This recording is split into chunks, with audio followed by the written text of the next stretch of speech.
Good morning, good afternoon, good evening, good night, depending on which part of the world you might be tuning in from. The Broadcasting Commission of Jamaica, in association with the International Institute of Communication, present the BCJ's 35th Digital Communication Forum under the theme, Doing Now for Then, envisioning the next 35 years. Can you imagine that? Now, this live stream is powered by CarryFlow Innovations Limited, and that is to ensure that your virtual experience is top notch. I am Dr. Terry Carell Reed, and I am pleased, excited, and honored to serve you in the capacity of host. And I bring you warm greetings from my island of Jamaica. Now, I understand that we have attendees and participants from across the world. Jamaica, actually, we have persons from USA, Trinidad and Tobago, the UK, as well as Guyana. Now, if you are representing another country or another nationality, please go ahead, drop it in the chat and let us know so that we can actually acknowledge your country. Now, you are watching across social media platforms, YouTube, as well as Facebook. And we want to also thank those of you who registered and are watching right here on the Hopping platform. For those of you who would like to experience the 360 virtual experience within the Hopping platform, registration is still open and absolutely free throughout the day. Now, we have amazing panelists, speakers, as well as presenters who are bursting with information and insight, and they are ready and raring to go. This promises to be a fantastic forum. All the sessions will be enlightening, engaging, and entertaining, so you will not want to miss any session at all. We invite you to like, share, comment, and use the hashtag BCJ35th. That's BCJ35TH. Lastly, I'd like to take the opportunity to acknowledge and welcome our JSL, our Jamaica Sign Language interpreters, because the BCJ as well as the IIC believe in the power of inclusion, especially when it comes to media and communication. So to the deaf community, we'd like to say hello, welcome, good morning. It is so good to have you. So this is an important topic. We're speaking about media and communication, the industry, how much has changed over the last 35 years, and what will it look like in the next 35 years, not only for traditional media, but social media, new media, privacy, data, how we disseminate information, how do we consume information. It's a lot on. I promise we're going to do it in fine time. But before we get to our sessions, we would like to officially begin our opening ceremony. Now, the IIC exists to shape the policy agenda for the telecoms, technology, and media sector. Let us hear from the president of the IIC, Chris Chapman, as we discuss the way forward for the media and communication industry. Please welcome him.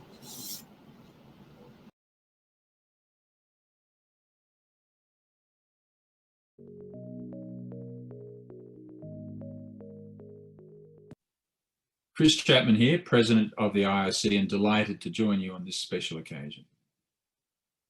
Now, regulation is rarely thought of as an exciting activity.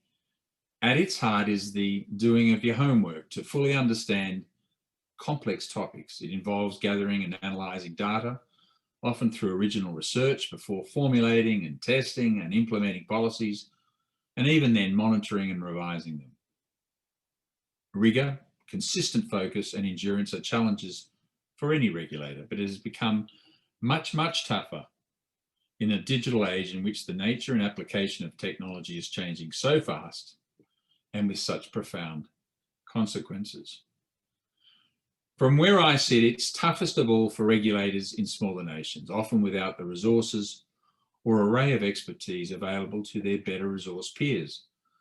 And again, from where I sit, I've concluded that to be an effective regulator in a small nation, you have to box clever, using every tool available to carry an influence greater than your perceived weight. And it's here where the Broadcasting Commission of Jamaica excels, from leading the debate on AI through the Caribbean Artificial Intelligence Initiative to collaborating with global bodies such as UNESCO, and of course being a core vital member of the IIC, where the BCJ pioneered the establishment of the Small Nations Regulatory Forum, as well as contributing regularly in the wider global regulatory fora. Your commission has actually led in areas like digital literacy.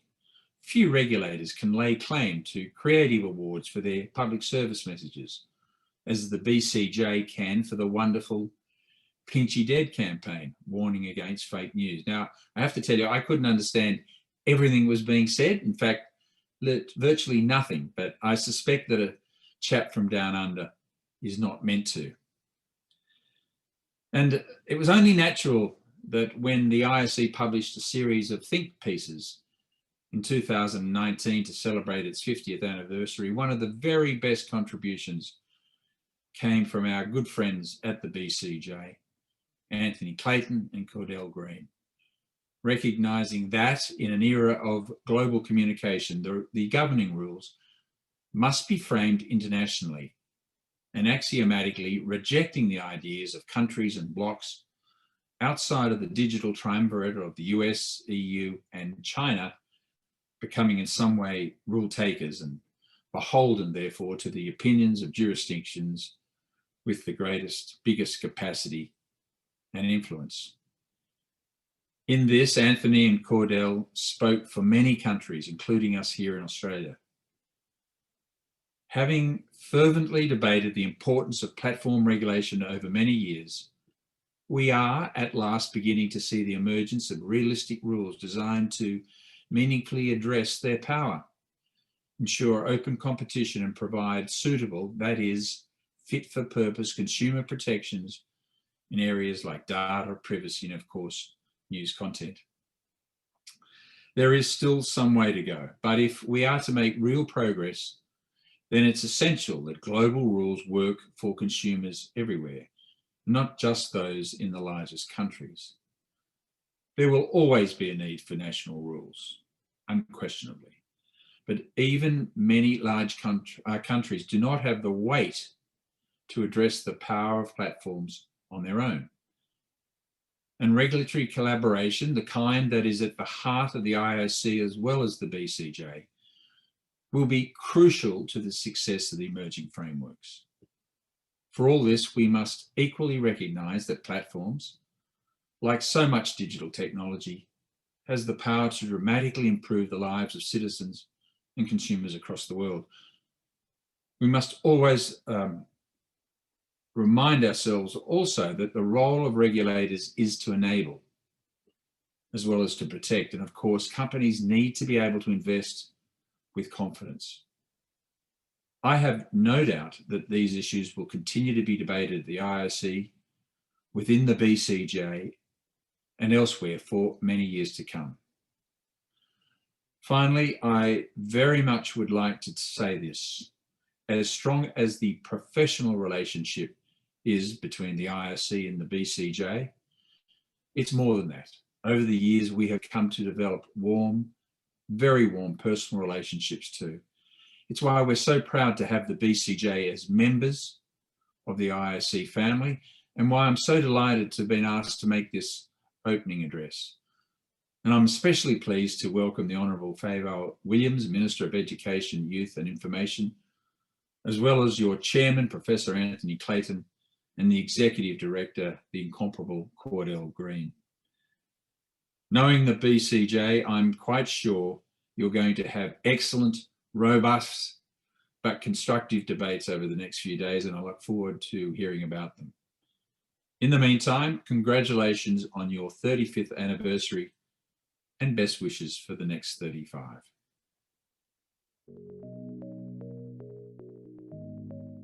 Thank you so very much, Mr. Chapman, certainly reminding us about the power of the platforms, reminding us of the importance of global rules and the fact that that sort of governance and policy work for us as consumers to enable as well as to protect. Thank you so very much. And of course, I'd like to acknowledge Cordell Green, the incomparable Cordell Green, as Mr. Chapman there mentioned. Now, in his capacity as chairman for the BCJ and director of the Institute for Sustainable Development, Professor Anthony Clayton will speak to us about the impending changes of the media that can be expected coming in the next 35 years in digital communication. Professor Anthony Clayton, I hope you got your coffee. Welcome, sir. Thank you very much, Terry Camille. Very good to see you. And welcome people from all over the world to our 35th anniversary. The 35th anniversary of the Broadcasting Commission of Jamaica. It was a very different world 35 years ago. It was actually exactly 35 years ago that Rupert Murdoch broke the power of the print unions and started the move to modern newspaper publishing. And back then, you had things called newspapers and radio and television and cinema, all largely separate entities with very little crossover. Now, we have one social media company that manages the interactions of over half the population of the planet. So we as a media regulator have had to reinvent ourselves several times over the last 35 years as technology has transformed the sector that we regulate, not once, but over and over again. Even more profound changes lie ahead. By 2050, there will be 6 billion people in the world's workforce, of whom 5 billion will be doing jobs that don't exist today. Our thinking about the nature of work will change. By 2050, work may no longer be related to how you earn a living, as artificial intelligence will either replace or supplement many forms of human activity. By 2050, you will probably be able to own a single device with more processing power than currently exists on Earth, and it will have a fully semantic or neural interface.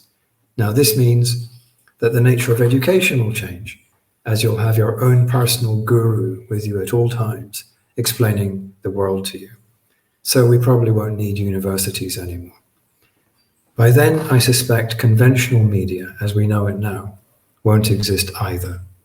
It will probably have been replaced by a fully immersive, interactive interface, which will follow us wherever we go. But in this brave new world, it is also unfortunately clear that we will have to be dealing with some new problems. We have already seen criminal and terrorist networks penetrate social media and the media platforms. Last year, we learned that there were nearly 200 Facebook groups in the Middle East and North Africa alone that were developed solely for looting and trafficking. The largest of these groups had 437,000 members, which means that Facebook groups are now among the largest criminal organizations in the world. And unfortunately, it is also likely that we will see new and far more sophisticated attempts to sway elections, using deep fakes to make it impossible for people to know what is true anymore. So we will have to learn to be far more agile. We've already had to do some of this. We have so far survived the worst pandemic since the Spanish flu in 1918. The media industry in Jamaica suffered, and we had to switch part of our emphasis to supporting the sector to ensure its survival. But we are going to have to be even more adept in future. This radically new environment ahead means that we are going to have to rethink much of the nature and purpose of regulation. It is already fairly clear that the consumer will be in the front line, which is why we now place so much emphasis on building digital literacy in Jamaica. And the BCJ is very proud to be playing a full part in the global discussion of the new models of regulation that we're going to need. We're very fortunate today in our speakers. We have some of the brightest and the best, people who are at the cutting edge, thinking deeply about these issues and who have insights that they will share with us.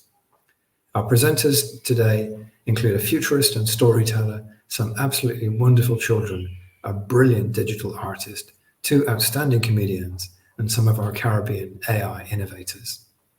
So please let me welcome our moderator, Dr. Terry Carroll Reid, our Minister, Favour Williams, Chris Chapman, the President of the IIC, the Commissioners, the Executive Director, Cordell Green, and the staff of the BCJ, and our distinguished presenters.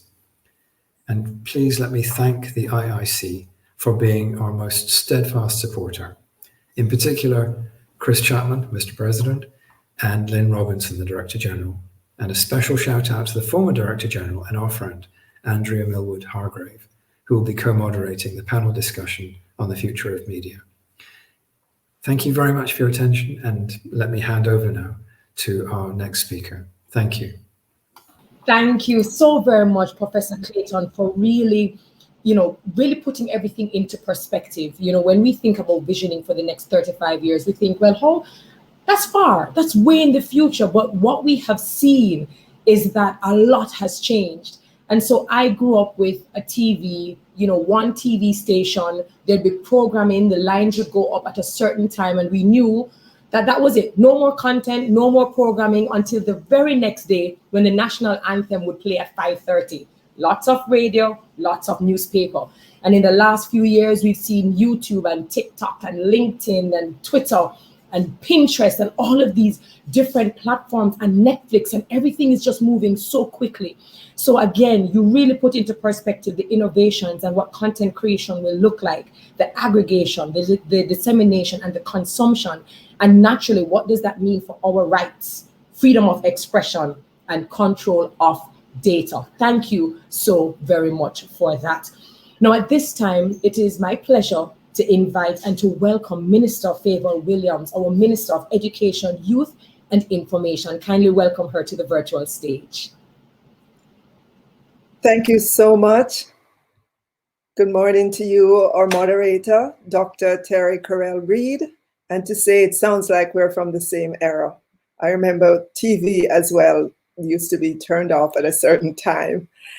Let me acknowledge our Minister of State, the Honorable Nesta Morgan, our Permanent Secretary, Dr. Grace McLean, acting, our Chairman, Professor Anthony Clayton, Chairman, Broadcasting Commission, Jamaica, our Commissioners, Mr. Cordell Green, Executive Director, staff of the BCJ, Mr. Chris Chapman, President of the International Institute of Communication, Dr. Claire Nelson, and other distinguished presenters and attendees, boys and girls.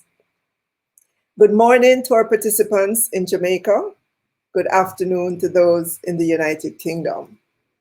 Thank you, Professor Clayton, for the invitation to be with you at this, your special 35th anniversary celebrations and forum.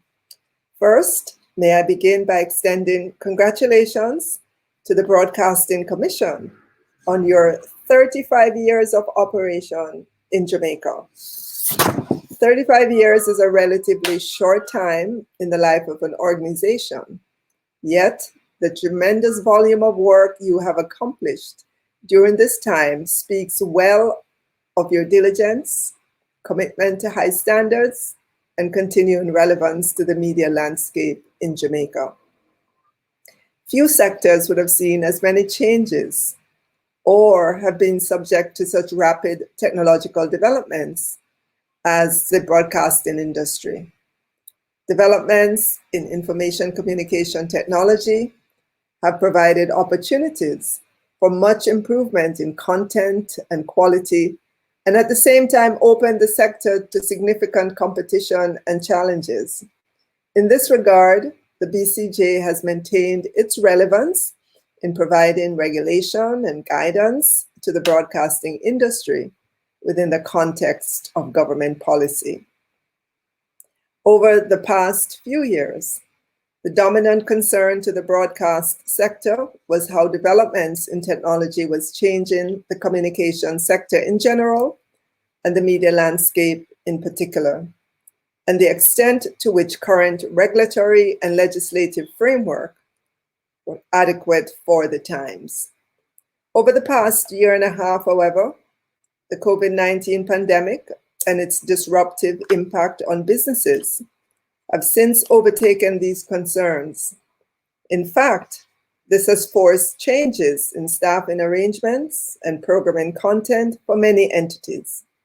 Local broadcasters have had to implement cost-cutting measures, including automation, unfortunately layoffs and salary cuts, in order to keep their stations on air at this very difficult time. These concerns are thrown into sharper focus against the background that the media landscape has changed significantly. Not only is the social media phenomenon changing how and what is shared among widely dispersed people, with implications for advertising spending, but so too is the management of traditional media. The shift in communication patterns is from one-to-one and one-to-many to many-to-many collaborative communication. This includes sharing videos, photos, and other multimedia content. Within that context, attempts at regulating broadcasting are increasingly problematic.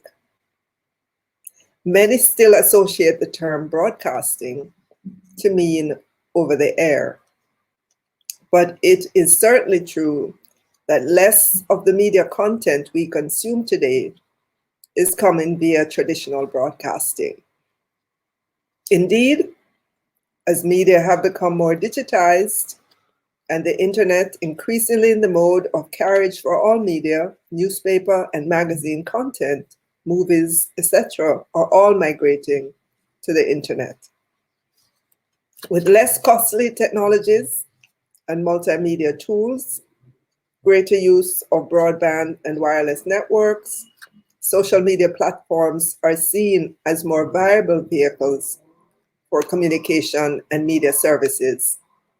And we know that consumers are responding eagerly. The availability and convergence of mobile communication and the internet are now creating a platform that enable group communication encompassing many participants through shared spaces in virtually any geographic location. The combination of shifts in communications control and patterns is redefining the competitive landscape, giving rise to new business models and questions about fairness in regulation of traditional media versus the almost free-for-all of new media. Against this background, the overarching theme of your 35th anniversary celebrations, Doing Now for Then, Visioning the Next 35, is timely, even as it underscores current and future challenges.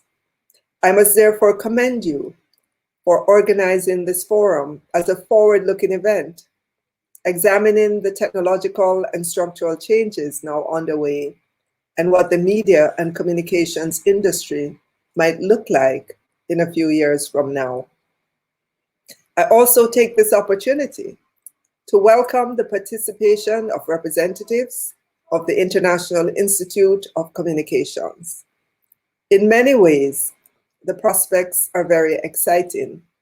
I think in particular of increased digitization and in a special way of the planned transition to digital TV or digital switchover here in Jamaica by 2023.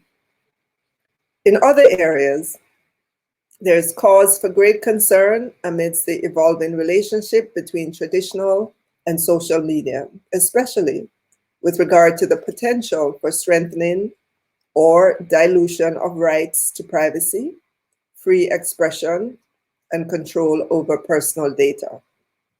Undoubtedly, regulators such as the BCJ will have to help the wider society to navigate these changes with dexterity, vision, and paying careful attention to the varied interests within and impacted by the sector. The Ministry of Education, Youth and Information will therefore continue to engage with stakeholders to determine how best we can work together within this changing landscape and which of the evolving legislative frameworks best work for Jamaica. May I therefore close by wishing all of you that is well for the anniversary celebrations and especially for a productive forum today. Thank you. Thank you so very much, Minister Favour Williams, for your very wise words. And certainly we are celebrating with the BCJ 35 years. And even though it seems short, as you rightfully said, for organizations and companies, what BCJ has been able to do in the last 35 years has been nothing short of phenomenal. So of course, we want to remind all of our viewers to use the hashtag BCJ 35th as well as hashtag digital communication. So there you have it. We're wrapping our opening ceremony, and now we're going to dive into our sessions. Again, we said they're going to be engaging, enlightening, as well as entertaining, and it has been carefully curated to ensure that all of the topics, all of the titles are in fact relevant to the media and communication industry. So as we look at technology, innovation, the proliferation of all of these platforms, the ease with which we can communicate and access other people, there's so many things that we have to question. What are the media trends? What will media look like? What will society look like? And how will our privacy be controlled? We're going to unpack so much. So our very first session is titled Media Trends, Visioning the Next 35 Years. And our keynote speaker for this particular session is Dr. Claire Nelson, our own Jamaican woman of our soil, and the first Jamaican woman to earn a doctorate degree in an engineering discipline, and the only Black in her graduating class. That's pretty impressive. Her book, Smart Futures for a Flourishing World, has been praised for its timeliness during the pandemic, as it encourages us to contemplate the future while taking stock of the current unfolding realities. Get your pens, get your notepads, get your paper, because class is now in session. We welcome Dr. Claire Nelson, our keynote speaker.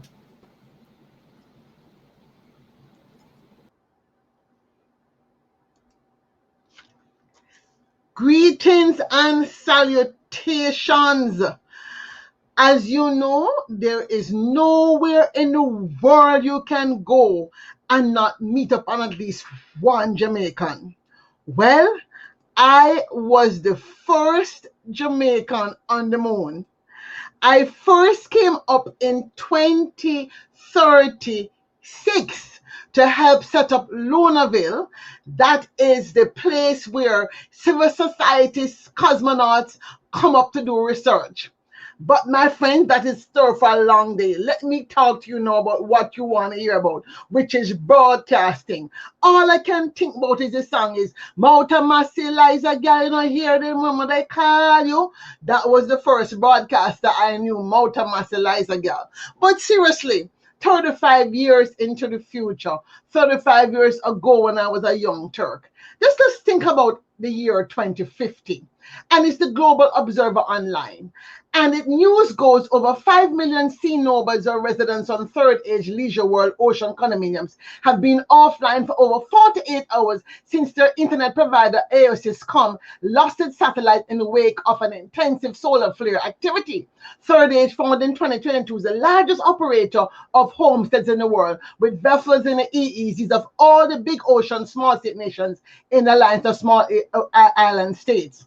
They have repurposed the cruise ships, which were converted into floating apartments, and they're home to close to 15 million people who call themselves sea nomads. Can you imagine a world in which climate change has happened and people are living on the sea like nomads? That's what we're here to explore, the future. Why are we here? Where are we now? What is the future we want? How is the future emerging? And what might the future be? So why are we here? We're here because we're in a state of future shock.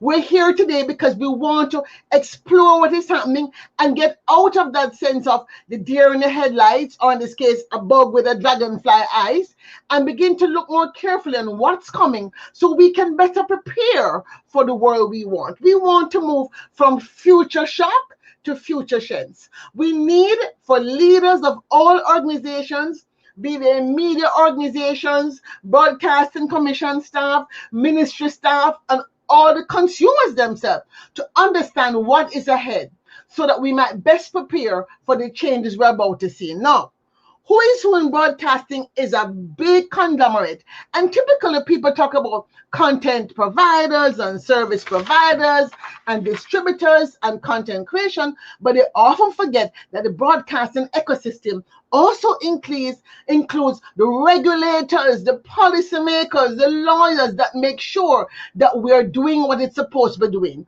Why? Because broadcast media is a public good. It is the fourth estate. It is meant to be that instrument that ensures that we live in free, sustainable democracies. There's a human rights declaration about this. And even there's a World Press Freedom Day. And all of this so that we might understand what we want. Our challenge is typically to plan for the volatile, uncertain, complex, and ambiguous future that we're entering. And all of this requires a new type of leadership that is sustainable, measurable, agile, resilient, and transformative. So the question is, my friends, are you future ready? Have you come to accept and deal with that we're living in a VUCA world? Do you know what major trends affect this industry? Have you thought about where you might need to partner in order to get better and work smarter and move faster, and more importantly, ensure we have a sustainable media system?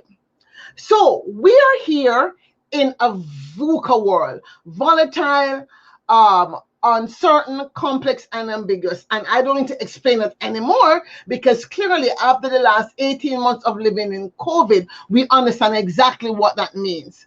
The question is, can we imagine how this might evolve? So look out to 2040 with me and see that we have a security company, smart home security company, which has been sued for cybersecurity breach by the International Condominium Owners Association, which represents over 250,000 homeowners that invested in condominiums worth $1 million or more. Why? Because their high-end IoT-enabled smart homes have been breached.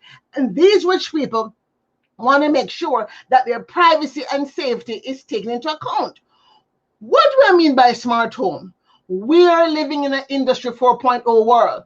Industry 4.0 is this way of describing the blurring of the boundaries of this technology, from AI to robotics to Internet of Things to 3D printing. Yes, they're 3D printed buildings, they're 3D printing organs, genetic engineering, machine learning, blockchain technology, and even now, cryptocurrency. I still have my head wrapping around that. Fourth industrial revolution seems to be very, confusing to some. Certainly blockchain is confusing to me. And it has promise and peril. On the one hand, we talk about new vistas and being able to prepare for natural disasters from space, etc. But there's also the peril of loss of jobs, because there's so many new ideas, new mergings that are happening. In media, we see the convergence of the 3 C's: computing, communication, and content. And of course, the technological convergence, which I've heard other speakers talk about, from smartphone to tablet to desktop to TV. We can see it all everywhere. So the question is, are you ready for Industry 4.0? Are you ready? There are so many possibilities when we consider the billions of people that are going to be connected by mobile devices. Yes, not millions, billions of people that will be connected by mobile devices by the year 2030.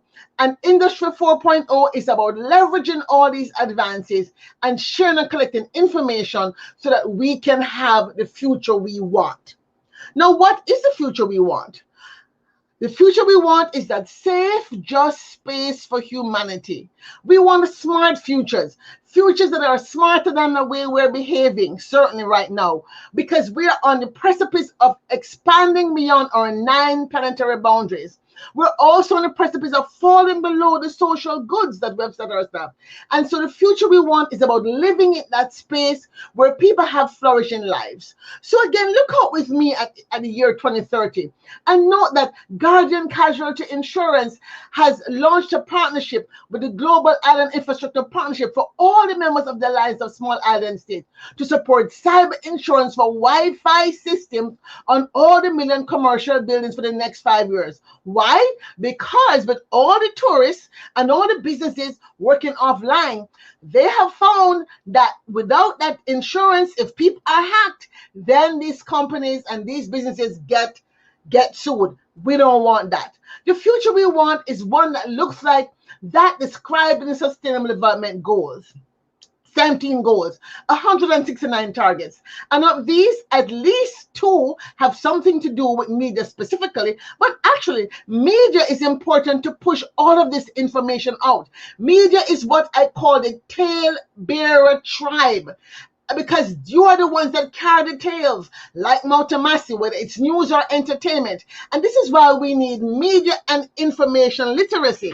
It used to be that was only could read, write, and arithmetic. Now we have to have futures literacy, media literacy, information literacy, digital literacy, and Vision 2030 might need to go beyond the concept of education literacy to include these ideas, a sort of a new Jamaica media literacy organization, so that all of us can be taught and made aware of how we as people will drive the vision of Jamaica's future, so that we can indeed become a place of choice to live, work, and raise our families. To do this, we need a flourishing media, a vibrant media that is resilient. We want institutions that are resilient and can stand to the shocks. We heard that some people had to let go people. We want institutions that are viable, that can be assured to not only have advertising content, but also public interest content. We want a country that has net neutrality. Why? Because we want to ensure that everybody's on the same highway, not one good highway for rich people and a pothole-filled poor internet highway for poor people. This is important. We want to make sure that our organizations understand the importance of lobbying for net neutrality. We want just, fair internet governance that ensures these new ideas around the right to be forgotten. Yes, we want private sometimes. The algorithmic rules, zero rating, encryption are understood not just by the Broadcasting Commission members, but by the people who are also using these systems so that democracy can weigh in. Now, how is this future emerging, you're saying? Well, 2030, 2040, 2050, 35 and 21, 2056, 2062. I'm big on 2062 because that's Jamaica's 100th independence. 2035, imagine this. Space solar systems. Yes, space to earth solar powered system. I'm on Lunaville again, and our test has passed the 30% threshold with 70% of electricity being powered by virtualized distributed solar. Can you believe that there will be something called wireless power? Yes, power that doesn't need a wire to run it. And I'm not talking about microgrids. I'm talking about using microwave dishes to push out power. And in other news in 2030, housing for all, we see that right there in Jamaica, Livewell Corporation will be giving away to 100 residents of its new senior citizens affordable housing development outside Montego Bay free holographic service. This is the future we will inherit, my friends, in a life that is highly urbanized globally, where we find that the world will have over 43 megacities with more than 10 million inhabitants. Don't worry about that. Jamaica have 10 million people around the world, just not in one place. Life will be highly connected. 53% of the global population is already connected to the internet, and that number is going to grow. The average person, it is said, will have and use at least 15 connected devices by the year 2030. Right now, I have 3 phones, so you know what I'm talking about. How many of us have 4 phones? Life in 2030 will mostly be mega class.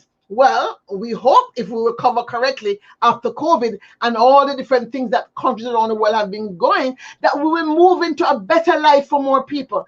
And so with a more highly middle class people and more affordable technology, we can expect even more connections, more smart devices. because the smartphone alone won't be able to carry the burden of all the things we need to do in a connected way. We're going to be talking about smart watches, smart speakers, smart glasses, smart clothing, smart refrigerators, smart TVs, smart heating systems, even down to smart toilets. Yes, and this is why I talk about smart futures. So let's think about the trends. What are some of the trends? Software as a service, AI technology, user-generated content solutions, TV integrated with other home technologies are only a few of the things that are happening and driving change, like the fact that we have digitalization moving things along.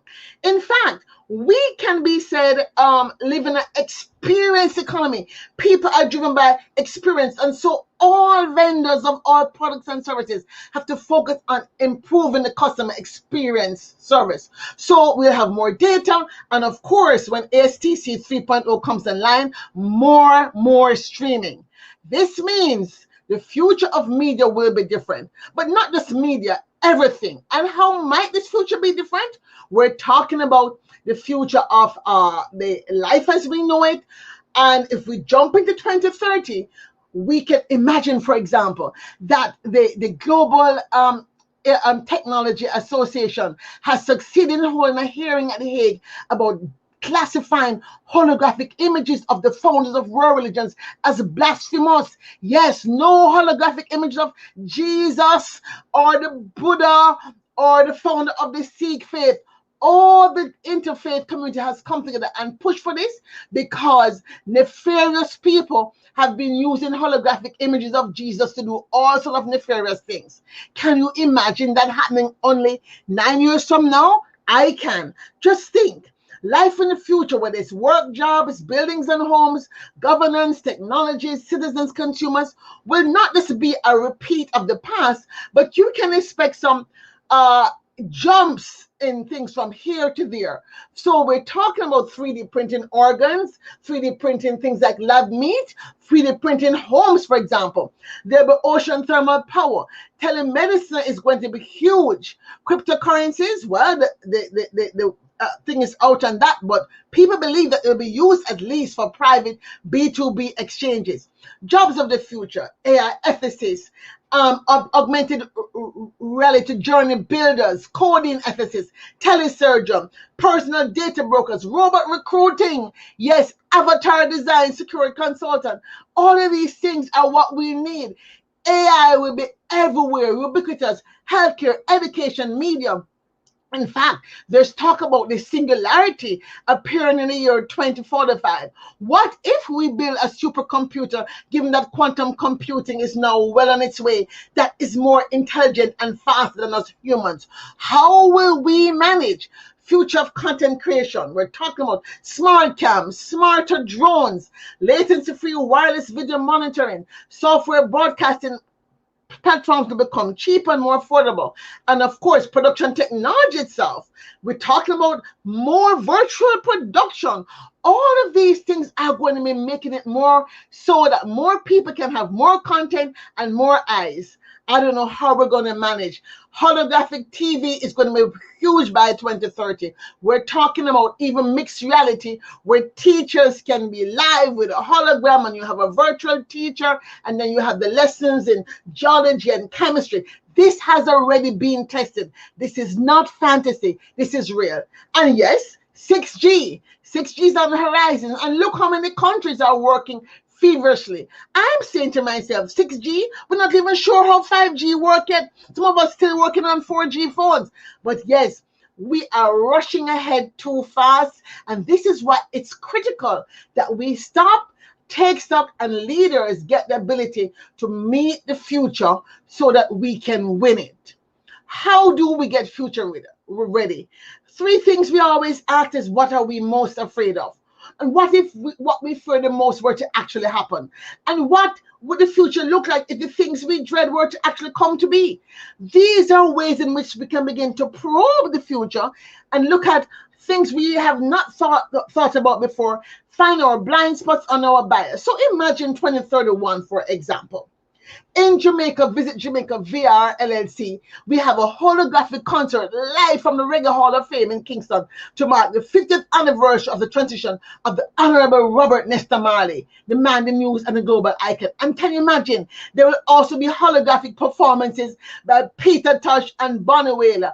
And this will be, backed by the Bands of the World Live, Jamaica's triple winning band. Can you imagine a holographic concert beamed to millions of people around the world attending in hologram? These are some of the questions we might ask ourselves in broadcasting. How might AI impact on user case? What policies must we use to redirect and ensure cybersecurity regulation that will impact on the way we operate? How do we deal with social media mining to ensure that we're not unduly disfavoring one company over the next? These things require new competencies for media and digital literacy, and competencies for digital literacy, and they're not the same things. For sure, we need both. What a hope of things we have to go know for living in the future. We have to go smarter than robots for true. Because we have to understand not the critical engagement so we can understand what we're reading to be able to see if this is fake news or not. But we also have to understand how our devices work. To be future ready, we have to get ahead of the curve. It is about focusing on the key aspects of our ecosystem in this case, not just the business of media, but the broadcast ecosystem, to look at the policies and regulations we might want to put in place ahead of the time. You know how long it takes to get a law passed, so clearly we have to be way ahead if we're talking about being adaptable and being ready for the future that is coming. So, what are some critical success factors that leaders must have? Adaptability and agility. I can't say enough about those two. We have to hug up uncertainty and change and love it. We have to get used to realize that you're not going to step into the same river twice. Every day is different. We have to understand being capable of change. And in my Smart Futures framework, this adaptability and agility is something that we design for not just for ourselves, but for all the agents in the system. When we talk about smart leaders, we want to talk about developing the capacity to observe oncoming change systemically and with sensitivity and sensibility, and identify emerging challenges. So we have to be system thinkers that can come up with metrics that matter, and be adaptable and build for robust resilience, and be transformational about our use of technology. These are the kind of leadership skills we'll need to be winners in this Industry 4.0 world. In fact, in talking about smart futures, I have thought about this because I'm saying to myself, how can we be less smart in our phones, our houses, our cars, and our cities? So we have to ask ourselves 5 questions. How is this system going to be sustainable? What are the metrics by which you should measure success? What are the aspirational of each agent in the system? How do we build for robust resilience? And how do we use technology to transform the society to the future we want? So I want to end by imagining the year 2062. Over 1 million Jamaicans, including myself at 104 years old, have gathered around the world to be online to attend the 100th anniversary of Jamaican celebration of independence in the hologram. Yes, it will be held in the hybrid virtual island of Jamaica. It's a virtual digital twin of the real Jamaica, my dear. And they have a big stadium in there that can hold millions of people. That is the future I imagine for Jamaica 2062. So please think, how can you move from future shock to future sense? By employing the power of your mind to imagine differently. The future is ours to create. Give thanks, because our ability to create is a gift from God. Thank you so much for allowing me this few minutes to share these ideas with you. Dr. Claire Nelson. This is where we drop mic, brain goes, and we say thank you. Dr. Claire Nelson, author of Futurist, sustainability engineer, social entrepreneur, and a fantastic storyteller. If ever you were my lecturer, let me tell you something. I would never miss a class. I would never miss a beat. Thank you so very much, because we understand that the topic of media trends is huge. It is large. So many things changing, so many moving parts, and yet still you are able to make it as digestible as possible in a manner that we can understand how big this is and how big we need to look. Now, before we go any further in our question and answer segment, just kindly allow me to apologize for Mr. Kofi, who would have been our second keynote speaker behind Dr. Nelson, but he is having connectivity issues. He will not be able to present in his time right now, but we certainly hope that he'll be able to join us later on. For those of you that attendees within the Hopping platform, there is a poll that is up there. When you see the comment section, just look right above, and there is a poll that is being asked of you. Takes 1 second to respond. And so we now invite you to post your questions in the question and answer chat box so that we can get right to it. Now, Dr. Nelson, let me just get into this very quickly. I heard you speak about so many different things, needing to have adaptability, understanding, having agility, understanding digital literacy being a different thing from media literacy. How does that stack up with how we educate our children, our students, our citizens? Because you said we want to move from future shock to future sense. And it sounds like to be future ready, we need to have all of these skills and to develop so many different things. Do you think education-wise we're there? We are not there. We have a good way to go. Critical thinking skills are vital. One of the things I complain about, even at St. Jude's High School, is the fact that we are spoon-fed and we have to just study things. And thank God that these textbooks are different. But even the things that we're studying now have not been able to keep us going forward with the problems and challenges that we are facing. I think we need to think critically about the future we want and redesign even the textbooks that we're using to really train us to think about the critical skills. So, for example, if we're talking about science literacy, everybody has to understand science, and we need to be able to have even primary school children being able to analyze the trees in their schoolyard to understand what a mango is and what is in a mango. So we use what we have as opposed to only thinking about where we can't afford a lab. And furthermore, with the new technology, we can actually put all of this virtually. These kids today are much better now. So you can give them a virtual mango. They have the real mango, which they know. And then they can do a scientific experiment, virtual mango, while they're actually eating a real mango. The integration. Because their minds are more elastic than ours were, because they're used to being digitally connected. For those of us who are from our age group, we have to unlearn new skills. So, for example, I still don't know how Facebook really works. I mean, I use it, but I don't know how it really works. And every day they change the algorithm. So I'm like, what the use of me trying to learn, right? Yes. But the fact is, all of us need to be digitally literate, and children have to be taught what it means. Because if you're going to be using a tablet and you don't understand how the tablet works, you don't understand how the algorithms are feeding you videos of this clothes or this shoes or this popcorn or this fattening sweet drink.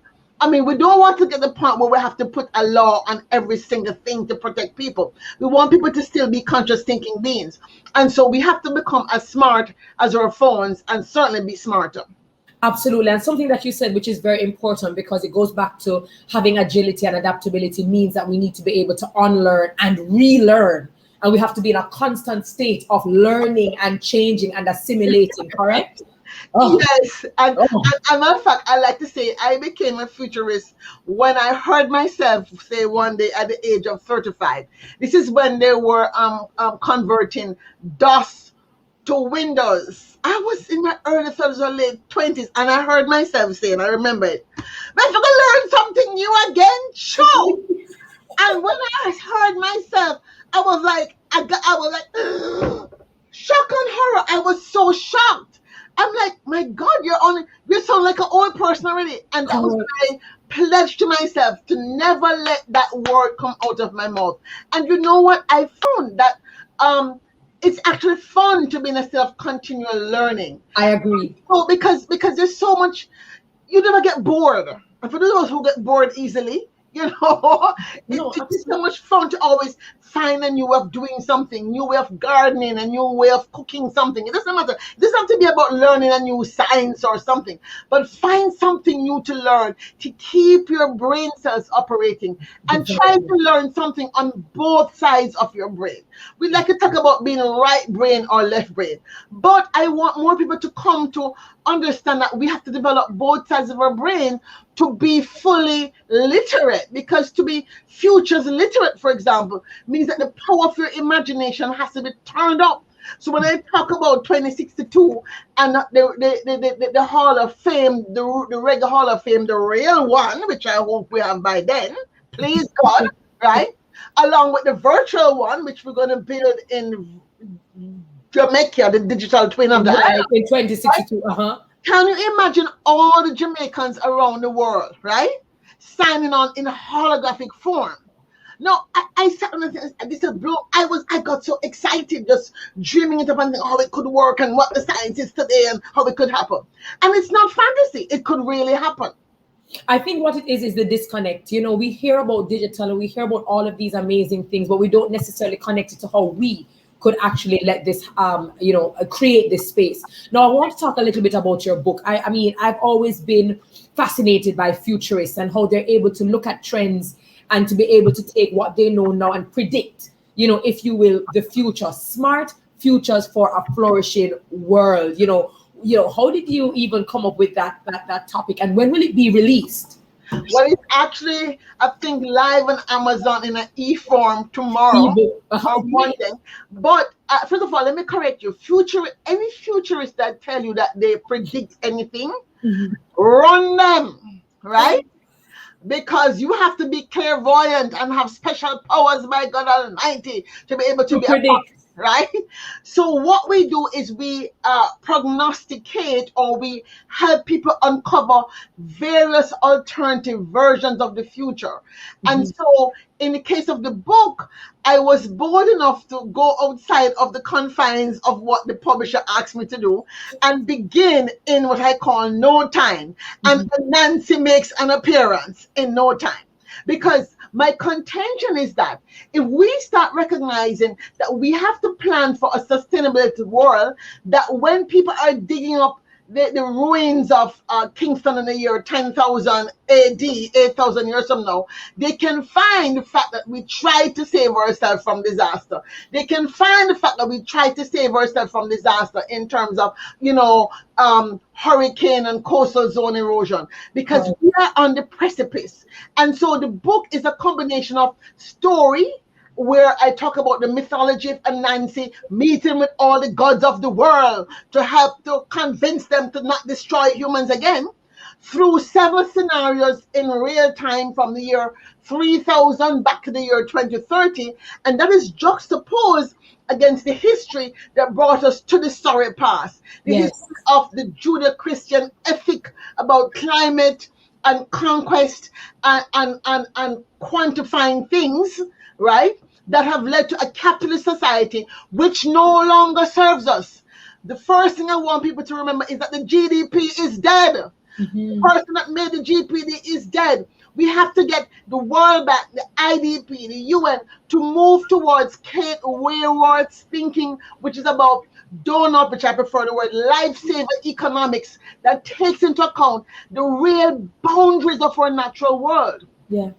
And in that space, therefore, we use SMART, and I use SMART because I want to be smart, to really describe 5 questions that anybody can use to design a policy, a program, a product, or a process. Right? And guess what? You don't have to take no exam because the questions are in the book. You don't have to sign up for no class. You don't have to be certified, because on this spaceship Earth, there are no passengers. We are all crew. I can't wait. And by the way, for those of you who are watching, we're going to be asking questions, and you could actually get the opportunity to win one of those, the copies of her book. I have a question here from Archibald Gordon. How important will it be for us to also create the technologies? A lot of our current focus is on using technology created by others. So how about us being creators versus consumers? What say you? I would like the science, technology, engineering, and mathematical ecosystem in the Caribbean, in Jamaica, in the small island states to come together in a new way. This is why on June 7th of this year, I launched something called World Island Day in an attempt to convince the Alliance of Small Island States. I'm talking loud and I'm throwing stone and whoever it listens to me, because they do not include engineers and scientists at the table when they're at the UN pontificating about all this funding for climate. And so we have engineers in the Caribbean that are designing things. We have scientists that are coming up with, for example, curatives for COVID and prophylactics that nobody is funding. And we need to make sure our financial class becomes financially literate and understand that there is as much to be made in supporting a startup to look at biotech or biomedicine in the Caribbean as it is to sell a Porsche on Nutsford Boulevard. Why are we selling Porsches in Jamaica? I have no idea. Can you imagine what that one Porsche could do to get a couple startups off the ground to look at agri-tech, to look at supporting those people who are designing tools for composting or for solar energy or for, more importantly, for ocean thermal energy? We need to have greater investment because, yes, we're small, but if we talk about the 55 small island states, engineers especially, coming together in a new way, I think we can move mountains. And what this pregnant pause or this holy transition of COVID has taught me is that I have got so much accomplished in the last 18 months because I was so terrified that this is the end, right? Correct. Productivity, maximization, optimization. Setting up engineering partnerships on the phone with Nigeria, Kenya, talking about doing solar energy in space. This is not fantasy. I'm actually talking to someone about creating a pilot research to talk about solar energy in space. So I'm saying that there are things that we can do even as small nations. And the one thing I want us to do is I want the Caribbean islands to come together to launch our own constellation of satellites. And this is why I talk about being the first Jamaican on the moon. We are living in a space economy. Every GPS, every time we search for something on our smartphones, we're using space. How many classes in Jamaica are being taught to understand how it is information comes from space to a satellite? So we need to have science literacy at a younger age. And the beauty about this moment is that because of the COVID, we're now going to be able to move towards hybrid learning, where we can tap into the diaspora and have a sort of a online science school that will allow those scientists who are here doing all kinds of fantastic things in all these great universities around the world, Canada, the UK, Scotland, accessibility, to give back in a new way, because now we can run this. In fact, I want to propose perhaps partnering with what is it, the PCBJ, Public Corporation of Broadcasting in Jamaica, to create a new MOOC online broadcasting science literacy classes that the Futures Forum could do with them as a result of this conversation, because we can't just come and chat and nothing happens. Something has to change. And when the minister was here, so if she's gone to Parliament, please give her the message that I think that the BCJ can partner with the PCBJ to launch this series that allows us to bring together our scientific minds, no matter where they are, right? And begin to build the capacity to create. A matter of fact, I didn't finish my story, but in my story about being the first Jamaican on the moon, we actually are the arbiters of something called the Space Goodwill Games. Yes. And so Jamaica gets to have a team. Now, we don't have the shuttle to bring us up. So we go up on the Nigerian shuttle. But Jamaica is a hotbed of activities where all other island states join with us to build our team of instrumentals, instrumentation, and the vehicles and automotive things that will be on the moon racing in this first games that I have created. So I'm talking about something which for me is very real. And somebody told me I was like, my storytelling code said, you can't talk about things which are not real. I said, I'm creating a new You absolutely can. You absolutely It's can. a new genre. I'm talking about prospective memoir. And the reason why foresight and storytelling in the future is so important, because your brain, having heard the story, takes the information, puts it in a cell somewhere, and when you meet up in a situation that's close to it or similar to it, it goes click, click, click, click, click, click, and retrieves that memory. It accesses it. And Absolutely. this is why athletes who rehearse in their mind winning, who rehearse making the shot, do better, because their mind begins to believe, manifest it. Yes. The power of intention is real. It is. It has been tested not just on the personal level, but on the global level in a book called The Intention Experiment. Yes. Yes. Dr. Nelson? No, go ahead. Finish your point. No, finish. What if Jamaica was to really set its intention to really go after Vision 2030 in a new way? So that when I go on the website, I am seeing the dashboard that is sexy, not what I'm seeing right now. When I go on the website and I click, I don't see old stale news from 2017, but I'm seeing what's happening right now. What if we can get mind to actually begin to teach foresight to people who are working in strategic planning units of all the ministries, so that we can get people together and all the industry associations as well, so we can come as a whole to imagine Jamaica. The last thing I must say, what if we can come together to imagine a Jamaica where the problem of violence has been tamed? What does that look like, smell like, feel like? What are people doing? No, absolutely. I see Nadine Blair so true, Marcia Forbes. She started out like a bullet, and it was a non-stop flight filled with eye-opening and mind-jerking info. Fabulous. I certainly hope that you guys are using the hashtag BCJ35th. Now, we have about 3 minutes, but I have to squeeze in this question, and this is from Sonia Gill, who says, Dr. Nelson's vision is very exciting, but is it feasible when 51% of the world isn't connected to the internet? ITU 2021. Isn't the first priority addressing digital poverty before we can speak about all of this digital literacy and everything else that is futuristic? We have 3 minutes.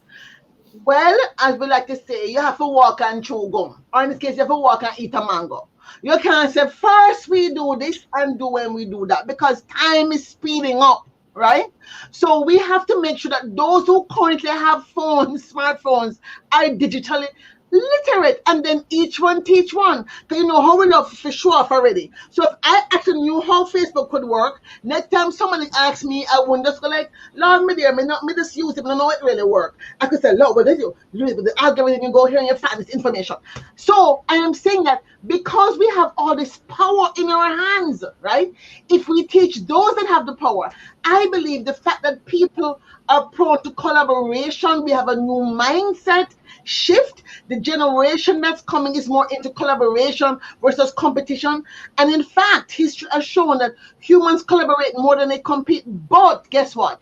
The media doesn't tell those stories. So one of the things I'm proposing also is that we also have a space, what we call good news stories. We have to feed that which we want to create. Absolutely. Absolutely. Absolutely. Doctor, well, Davian Stewart says, I could listen to this woman whole day. Yes, I'm convinced I need to get that book. Well, if you are able to answer some of the questions that I threw out, an advanced copy could be yours. I hope that Dr. Nelson will have her book in audio format, so that we can hear all the accent and the vibe. And especially Anansi story part. Anansi story. I grew up on Anansi, so thank you so very much. As a lot of our attendees have said, brilliant presentation, Dr. Nelson. Not only that, representation is always important, and it's good to also see people from Jamaica in these positions telling these stories, because again, it makes it more real. It makes it more possible for a lot of us. So you gave us a lot to think about, reimagining, re-engineering how we teach, how we educate, dreaming but becoming doers. Collaboration and integration are key. So in 2062, when you are 104 years old, you and I will be in the holographic stadium, and we will be enjoying Jamaica's 100th. Dr. Claire Nelson, thank you so very much. Fantastic. Thank you. And just one last word, people. Remember our national pledge.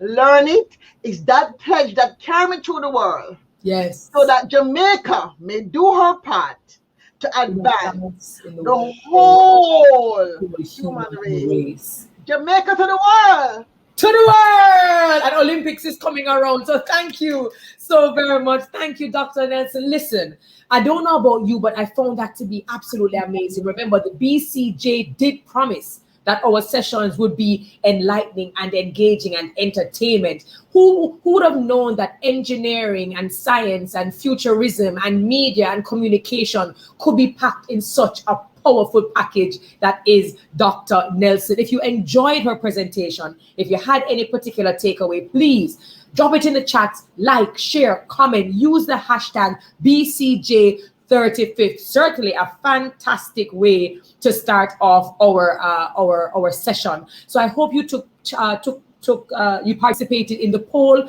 I'm actually waiting for the results. The question was, if social media maintains its current characteristics, it will in the future strengthen globalization and societal harmony. So the question is, do you disagree, somewhat disagree, have no opinion on it, somewhat agree, or do you agree? The answers are in. 15.6% agree, 31.3% disagree, 10 votes, some 12.5 disagree, and 40.6 somewhat agree. So again, the question was, if social media maintains its current characteristics, it will in the future strengthen globalization and societal harmony. So the majority of the person said that they somewhat agree. I just want to take the opportunity to thank and to acknowledge again our Jamaica Sign Language interpreters, who are doing a fantastic job keeping our deaf community abreast of everything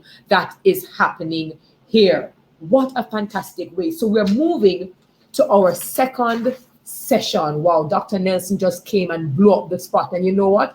It will only get better. Reminding you, I'm going to start doing giveaways after the next session, and you could win advanced copies of Dr. Nelson's book. Now, a lot of the times when we speak about media and broadcasting and communication, we speak about it from adults' perspective. It's what we think and what we predict and what we want and what we need. And very few times do we actually bring children to the table.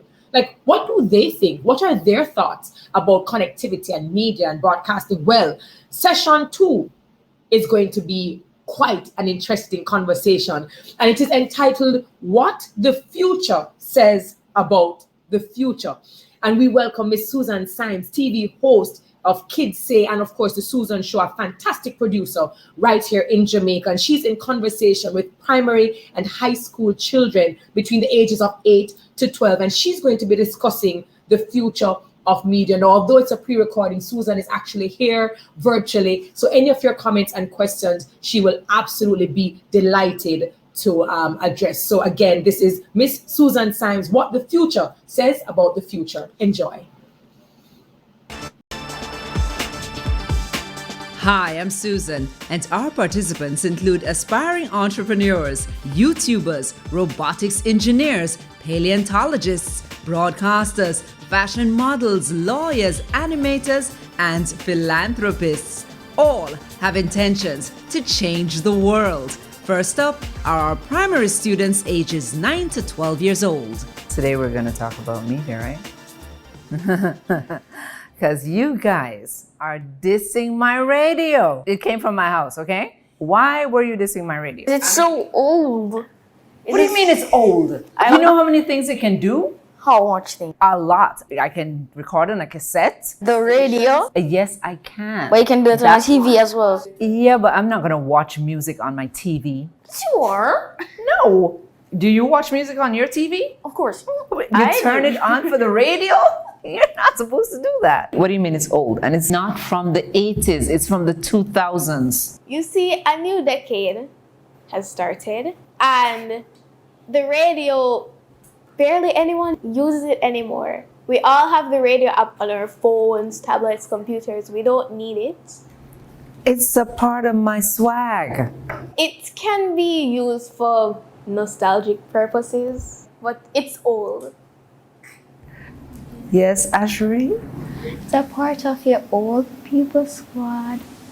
Most persons are using the car radio So what do you use at home? You use a car radio at home? What do you use? or phone. But it doesn't have good speakers like It my does. boombox. It has excellent speakers. So you don't have a radio at home? I do. So tell me about that. I just listen to Battle Your Parent every weekday before I go to school. What else do you listen to on the radio? That's it. It's 24 hours. What do you mean that's it? That's it.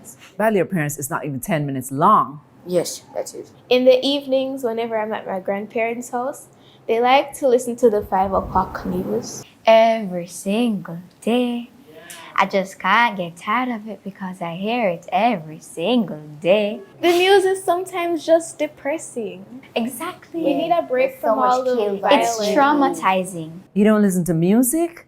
No. Talk shows? No. Do you even turn it on? Yes. Oh, you turn it on? Yes. Okay, and then turn it back off. I don't turn back off though. We just let it play. When we're not here, we just let it play. In the night, we turn it off. I don't listen to anything on the radio. It's very boring. It's not interesting at all.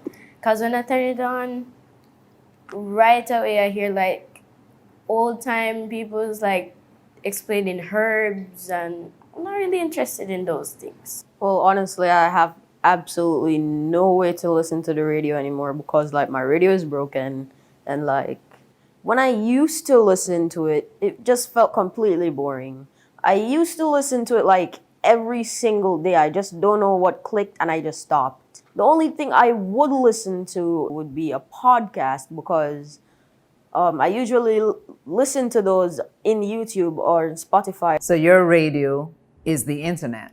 Basically. Right. You don't need a physical box like you saw outside just now? Yeah, I don't need that. We're young, so you act like this does not exist. To us, it does not exist. That hurts. I'm sorry. So people my age, I'm sorry. that hurts because I grew up on the radio. I'm sorry.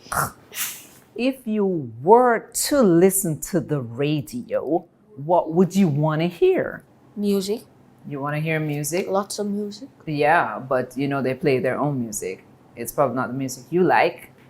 No. So how would you get them to play the music you like? I don't know, call them and suggest some music genre. Okay. You think they listen? When you put it that way, I'm like, wait, do they not take music suggestions? Even though I don't listen to it much, I would want to hear like kids giving other kids advice. Like if one kid, like say we are all going to like our teenage stage, like all three of us, we'd want to hear like another kid that already went through that to give us like advice and help us go through it. So they could probably just put on a kids program for like probably so like 12 to 2 o'clock. Right. And then yeah, we'll be fine. Why do you listen to talk shows? Because they just talk and it sometimes get really deep and people can relate to it. And it's the same with podcasts, but podcasts is just the modernized version of talk shows to me. Is radio for you? You said you don't like the physical box, so is radio for you like your phone? You would listen to audio tapes and audiobooks and podcasts and stuff like that? Yes. Unless they're playing like Billie Eilish on the radio and like new artists. So what would you listen to? More children content on it. Because they're mostly adults on the radio, and sometimes that does not interest me. I'm like, I don't want to watch this. And that's why we end up on Netflix or YouTube, because we can find something that interests us. So if we could actually get more ideas from the children, because my mom told me that toys that are made for children, they weren't made by adults. The ideas came from the children. Right. Although I don't listen to radio as much as I watch TV or YouTube or Netflix, I would really like to listen to more programs hosted and listened to by children, like more cooking stuff. I'm into cooking. I would want to have a program that enhances cultural awareness so children can learn more about the history of Jamaica. I made curry chicken the other day. Nice. Okay, so you're into the cooking thing too. Yes. Grandma said it was good. And grandma said it. What's that like living with your grandma? Because that's like two totally different eras. She listens to the radio. Her favorite song is Justin Bieber. I think it's Sorry. Yeah. They think it's my mom. And then people always say that they wish that they're like her when they get older. So what do you watch on TV? Your show. Thank you. Why? I just like seeing when people get things and they're actually happy and know their life changed for the better. So you want to see more feel-good stuff on TV? Yeah. It's very heartwarming. How about you, Joshua? What do you watch on TV? Do some more animal stuff, cartoon stuff. What kids are interested in these days. Especially since we're doing online school. Okay. What do you watch on TV? Mostly cartoons, like SpongeBob. What does that have to do with online school? Or because you're at home? I hope your teacher and your mom is not hearing this right now. Because they're supposed to be at school. Yes, we're online, and then as soon as online school ends, we can easily just hop in our beds and watch TV the whole time. When we're at real school now, we have to wait until the parents come and we have no devices. We just have to stick inside of No the phones allowed at school? Phones are allowed. But? My mom doesn't allow me to carry it. Is that a good thing? No. It's not a good thing for you. It's boring. It's good for her. She knows that you won't get into trouble. No. And she said because my eyes need to rest, but I only use it after school. And it's 5 hours I have in school. Yeah, I like watching movies, cartoons, and I have to watch the news. It's by force. Because they're watching it? And it keeps me informed so I know what's going on in the real world. It's good and bad at the same time because I don't want to watch it sometimes, but then I have to watch it. And I learned something. How about you, Imani? As Zaria said, I use the TV for online class sometimes. After online class, there is a program on TVJ where you can learn PEP topics, CXC topics, and CSEC topics. And it's actually very educational. I've learned lots of stuff. Actually, I watched that too. It brings me back. You learn lots of stuff about different subjects in language arts, math, social studies, and science. And I also mostly just watch Netflix on TV. Okay. YouTube videos, about TikTok drama. Here we go again with that TikTok drama. So what's the latest TikTok drama? Well, there was a TikTokers versus YouTubers boxing match the other day. And Bryce Hall, he was so confident that he was going to win, but he didn't. Lost. And now it's just so embarrassing for the TikTok community because almost all of them lost. And by far, YouTube is the best thing to watch in the pandemic. Like, it's just so entertaining. And on TikTok, you just have dancing videos. On YouTube, you can watch ASMRs.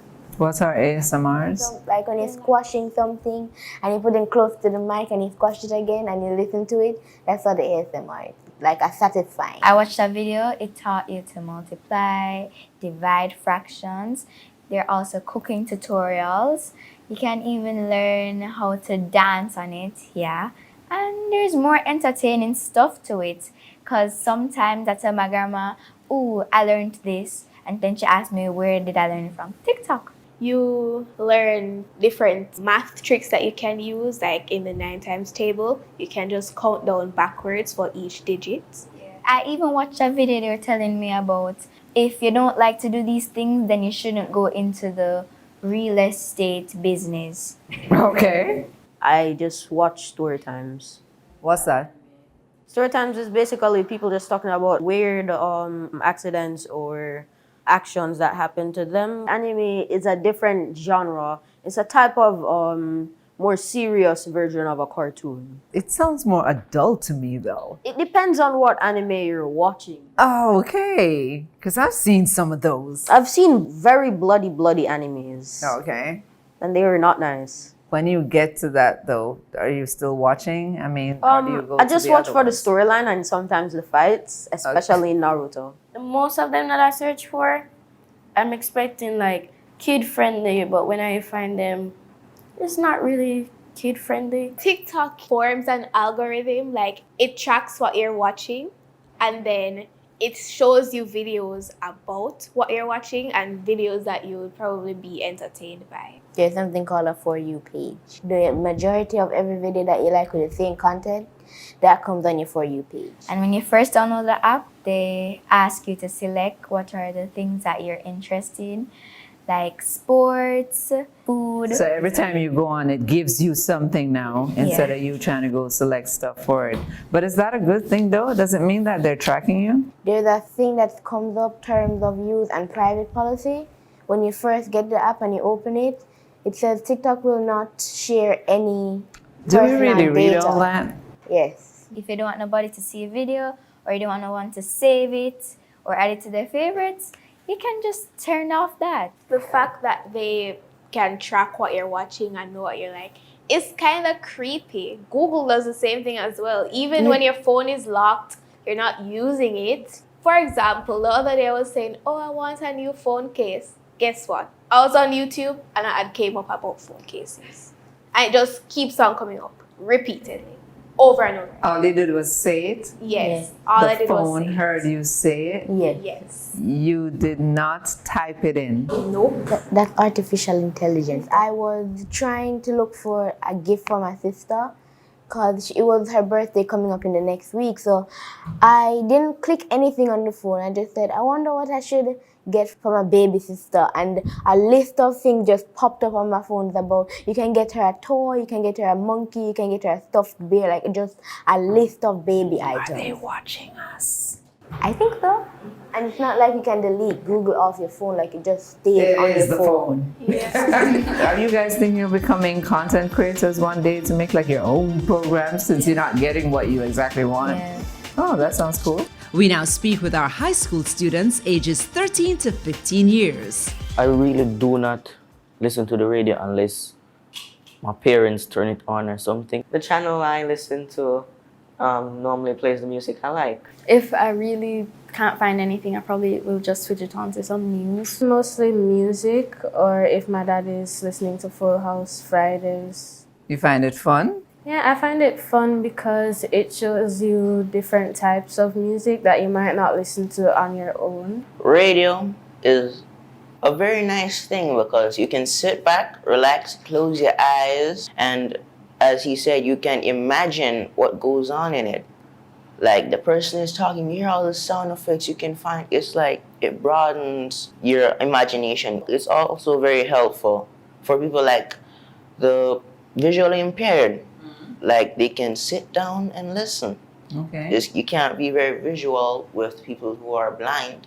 But do you find that the programming has become stale? Would you change anything? No. I'm a more visual person. I like to watch things. So that's why I feel like radio is dying. I don't listen to it much. So traditional media has no place for you? No. TV, I like more because, as they said earlier, you can see what is happening. Some radio programs, like one I used to listen to when I was small, called Adventures in Odyssey, it allows you to imagine what's happening. Okay. And that's one of the reasons why I like reading also. If you should turn on a radio, what would you like to hear? I would like to listen to some like novelty radio dramas. You know, get invested in the story. I think that'd be really interesting. And maybe they can make new radio dramas and more interesting and about newer topics. Nice. And that could probably get a lot of people interested in radio again. How could they make it interactive though? They could call people like on the phone, people answer and they can like, they're on the radio now. And in the case of like radio drama, maybe they throw a loop into the plot. And now it's like the audience are making the plot. So it's like, it's a live story. They could like put games that they think persons are more interested in. They could like call persons, talk about the games and ask them what they understand about the game and like play it for a few minutes. I also think that radios are kind of old-fashioned. I like how they have now where you can have the app radios on your phone, and also you can go on Chrome and search up a radio station and listen to it.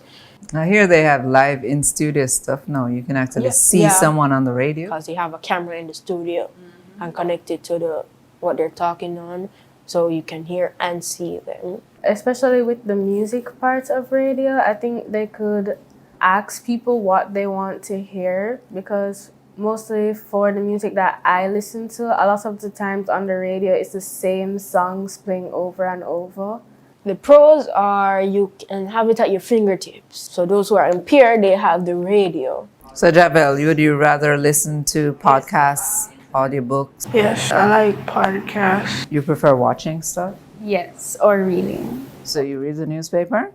No, I don't. But I read articles in things that I'm interested in. Okay, and that's on the internet? Yes. What kind of content would you like to see on TV though? About persons' living situation and like what person are going through in the world. Social issues? Yeah. And then you would what? Help them? Yeah, I want to see person being helped. The news seems to do a thing where it undermines some topics and it talks about more about other topics. So maybe it can start undermining the deaths and start talking about the positive things that happen. So Abigail, do you think traditional media still has a place in today's world? Not really. I feel like radio and television isn't used as much as, say, social media or just searching something up on your phone. And why don't you think so? I think using your phone is more convenient rather than listening to a radio or watching TV where you have to wait for a certain thing to show up. When did that happen? About 6th grade, I believe. I started to watch so much YouTube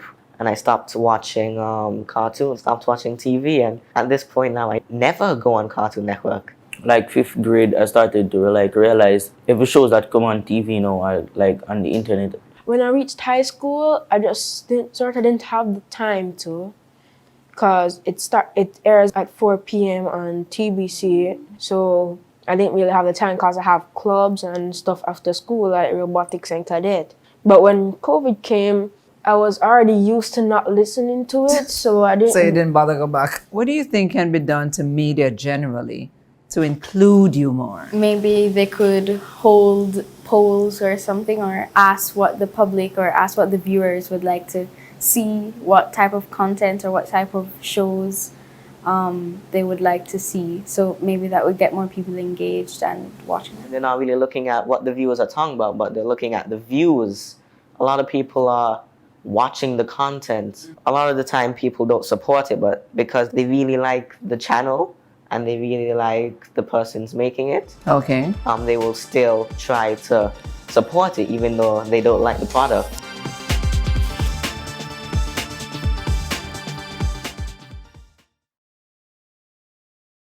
I don't know about you, but I thought that was absolutely fascinating. I want to do a quick shout out to Susan because you really got a great group of children. We saw the younger ones from primary and prep school, and she also was able to engage the older children. But what did you think about their comments? You know, Susan, I'm so sorry. The younger children called you, you're part of the old people squad. You know, they spoke about traditional media in terms of old time people explaining herbs. Somebody said it was nostalgic, you know, but what I found very interesting is that a lot of the children knew about privacy policy. Some of them spoke about artificial intelligence. A lot of them spoke about getting content that is personalized for them, having them represented in the media more often. That is something that they wanted more of. There were some that spoke about podcasting, which was very interesting because podcasting is simply radio that has evolved, but yet still they didn't really like radio, but they enjoyed podcasting. And again, I think it's because it's very niche, it's very specialized. They spoke about relatability, connectivity, as well as personalization. Certainly what I was also a takeaway from the older child, one of the youngsters there, was when he spoke about radio and saying it may not necessarily be something for everyone, but for persons who are visually impaired, that is something that would benefit them. So it's good to also see that they're thinking about other persons in society and how traditional media may not necessarily be for them, but that it could actually benefit someone else. Great conversation, and I wish we could hear a lot more. Kimberly Samwood says, very informative and commercial aware. And that's very true because my daughter is 9 and she can tell you she doesn't click on many things. She doesn't give her real name. She has her avatars in different names because she says, Mommy, you never know who is listening, and I'm like, thank you. I'm actually the older one, and I've taught you that, but it's good to know that you're keeping it in mind. Fantastic session. BCJ did such a great job at keeping all of these sessions engaging, enlightening, and entertaining. So that was what the future says about the future. So now we move from Susan Symes and our children speaking about traditional media and new media, and now we move to our next conversation. But before we do that, we had put up another poll. The persons who are attendees within Hopping, you are asked, traditional TV, radio, and print media will not exist. This was the poll, and you still have time to respond. Traditional TV, radio, and print media will not exist. Do you agree, somewhat disagree, have no opinion, somewhat agree, or 100% agree? I cannot wait to get your answers. Now, we did say that we were doing some giveaways. We're taking one winner from Hopping platform and one winner from social media. Dr. Claire Nelson mentioned a particular acronym, and it was VUCA, V-U-C-A. And she explained what VUCA meant. What does VUCA mean? You will get an advanced ebook copy of her book. First person to respond accurately on either platform, on Hopping or on the social media platforms. Dr. Claire Nelson mentioned the term VUCA. It's an acronym. What does it mean? We will definitely let you know who the winners are. I'm actually waiting for my results for the poll that we asked. Traditional TV, radio, print media will not exist.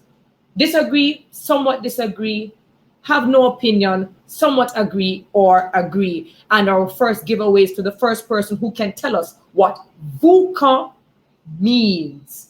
I'm going to see who is going to Google very quickly. And again, there's so many other books that we're going to give away, so many other copies. And so you have to be paying attention. So that is it. We're going to wait for the very first winner, and then we're going to move to our very next discussion. So session 3, media trends. Okay, we have the answers. So for the poll, 17.2% of you agree that it will not exist. 41.4% somewhat agree. 24.1% somewhat disagree. And 17.2% of you actually disagree. So basically, the largest number of you somewhat disagree. So you guys still believe that these things will be available. Traditional TV, radio, as well as print media. All right, thank you so very much for participating. We're still waiting for our winner. So we move to session 3, media trends, visioning the next 35 years. And this session will explore how media has evolved and the future direction of traditional media, as well as the future of online communities and alternatives to the existing forms of social media. This discussion will also delve into the reasons for Jamaica's ranking as one of the top countries for freedom of expression and freedom of the press, and how this can be preserved in an environment of disruption by technologies such as AI and machine learning. I'm so pleased to have a co-moderator for this particular session. We have fantastic panelists lined up, and my co-moderator for this morning is none other than Miss Andrea Millwood Hargrave, principal of Millwood Hargrave Limited. And she's an independent consultant with a keen interest in policy making and its consequences in the converging communications environment. Most recently, the IIC's Director of Regulatory Fora. Andrea was the IIC's Director General from February 2009 to March 2020. She has published widely on media policy in an international context, and she has certainly been a regulator for content delivery for organizations in the UK for many, many years. Andrea Millwood Hargrave, welcome.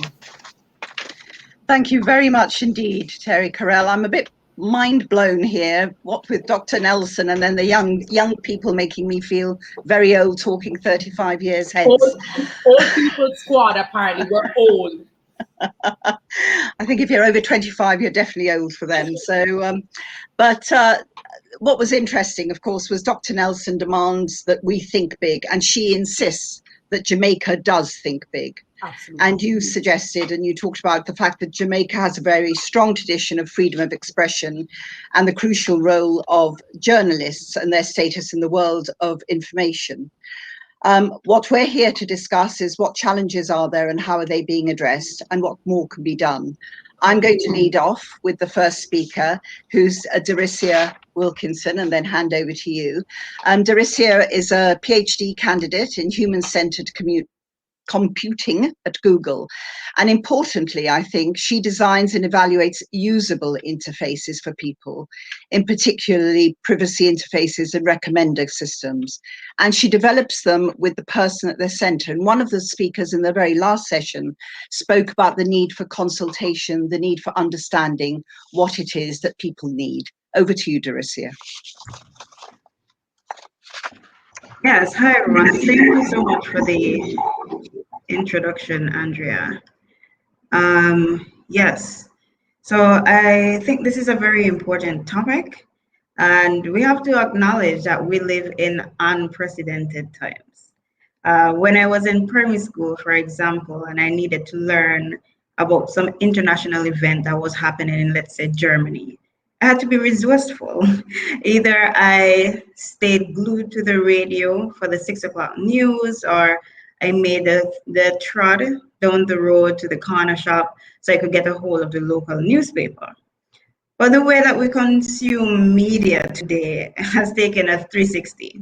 So if my little sister wants to know that same information, a quick refresh on Twitter would give her links to reputable news articles, videos from people on the ground, and of course, memes about the entire event and hashtags so you could religiously keep track of it. It's just different. And there are clear benefits to this, but also not so obvious drawbacks that have to be addressed. Social media in particular has grown to be a very powerful tool in the midst of like disasters, but it's also rife with both misinformation, disinformation, and malinformation. Generally, misinformation is information that is false, but the person who is disseminating it believes it to be true. Evidence of this appeared during the recent eruption in St. Vincent. So persons were using social media to keep track, to keep the world informed, keep their family members up to date about what's going on. But then false information about possible eruptions happening in neighboring islands started to be spread rapidly on WhatsApp. So the emergency center there was quick to respond, and they made sure to clearly label information coming from trustworthy sources. In a similar way, we see social media sites have made considerable strides towards verification and content moderation to minimize misinformation. And a lot of citizens have grown to be careful fact checkers as a result of this misinformation. On the other hand, we see disinformation, which is information that is false, and the person who is disseminating knows it is false. An example of this would be when I had to make a post explaining that 5G was indeed not the cause of corona.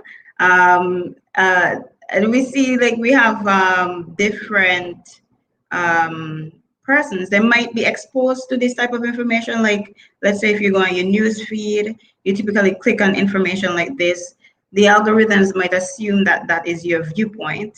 So then you're kind of stuck in a filter bubble where persons, once you have this particular viewpoint, the algorithms continue to feed you that because they assume that you like that. And this could be really dangerous because you're not exposed to different views and opposing sides. So you could have the overall holistic view of a particular topic. In a similar vein, we have malinformation that could have severe consequences for how persons engage online. For example, when private conversations or private photos are leaked with the intention of harming that person. And this could have like a major impact. Let's say if you are a journalist and you're typically investigating very sensitive topics and your information, your personal information is leaked, then one, that has some possible issues with the topic that you are investigating, but also like just personal safety issues for that journalist. So in response to all of this, we see globally laws being in place, being enforced with fines for like the creation and distribution of misinformation, which is great, you know, making a good headway in the right direction. But also you have to acknowledge that this could be negative. So this could also be used to intimidate journalists into being silenced. So we have to consider, like, if we're adopting these types of legislation, like how would that impact, how would it be more appropriate, like for the Caribbean context. Then online, we see social media companies pushing to remove or flag potentially misleading content. And again, this is good, but on the flip side of this, content moderation is far from accurate. In a lot of cases, inappropriate content often slips through the cracks, while factual information gets banned sometimes.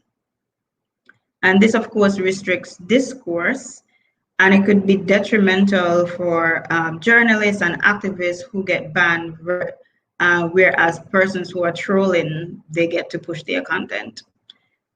So in all, we find we're in a position where the onus is pretty much on the user, but issues related to transparency and control might not necessarily be in their favor. So we're at a position where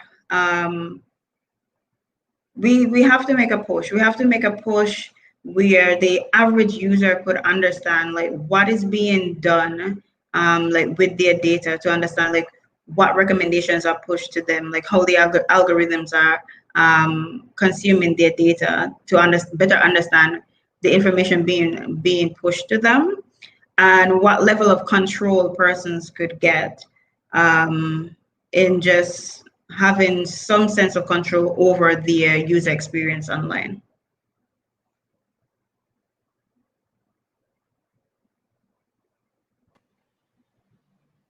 Excellent. Thank you very much indeed. I thought that was an extraordinary presentation of the different types of information.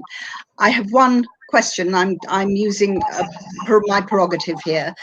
You talk about inappropriate content regulation, and just very quickly, because I know we have to move on, very quickly, what can be done about inappropriate or any content regulation? How do you actually reflect what happens? People talk about community standards, for example. Sure, yes. Yes, so when it comes to content moderation, there's not even like one solution. It's a very tough area. So we see a lot of people in industry, so the big companies, Facebook, Twitter, all of them, as well as academics. I think the key is transparency both in the sense of making sure people understand like where information is being come from, so the source itself, but also a lot of transparency like on the user side. So if I'm in a case where I click on something related to something political, some particular view, not necessarily because I clicked on that means I want to be fed that information forever. So like having some control over my algorithmic data pretty much will go a long way in helping to control what type of content is being fed to me. Excellent. Thank you very much. I'm sure there are other questions. I'd like to hand over to Terry Carell now to introduce the next speaker. Thank you so very much, Andrea. Thank you, Darisia, and welcome.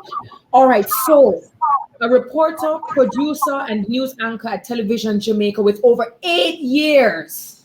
He looks young, by the way. When you see him, you're going to be like, how did he manage to do this in 8 years of experience in the media industry? Vashon Brown is an award-winning journalist who has been the producer of TVJ's flagship current affairs program, All Angles, for the past 4 years. He has also served as a director of the Press Association of Jamaica.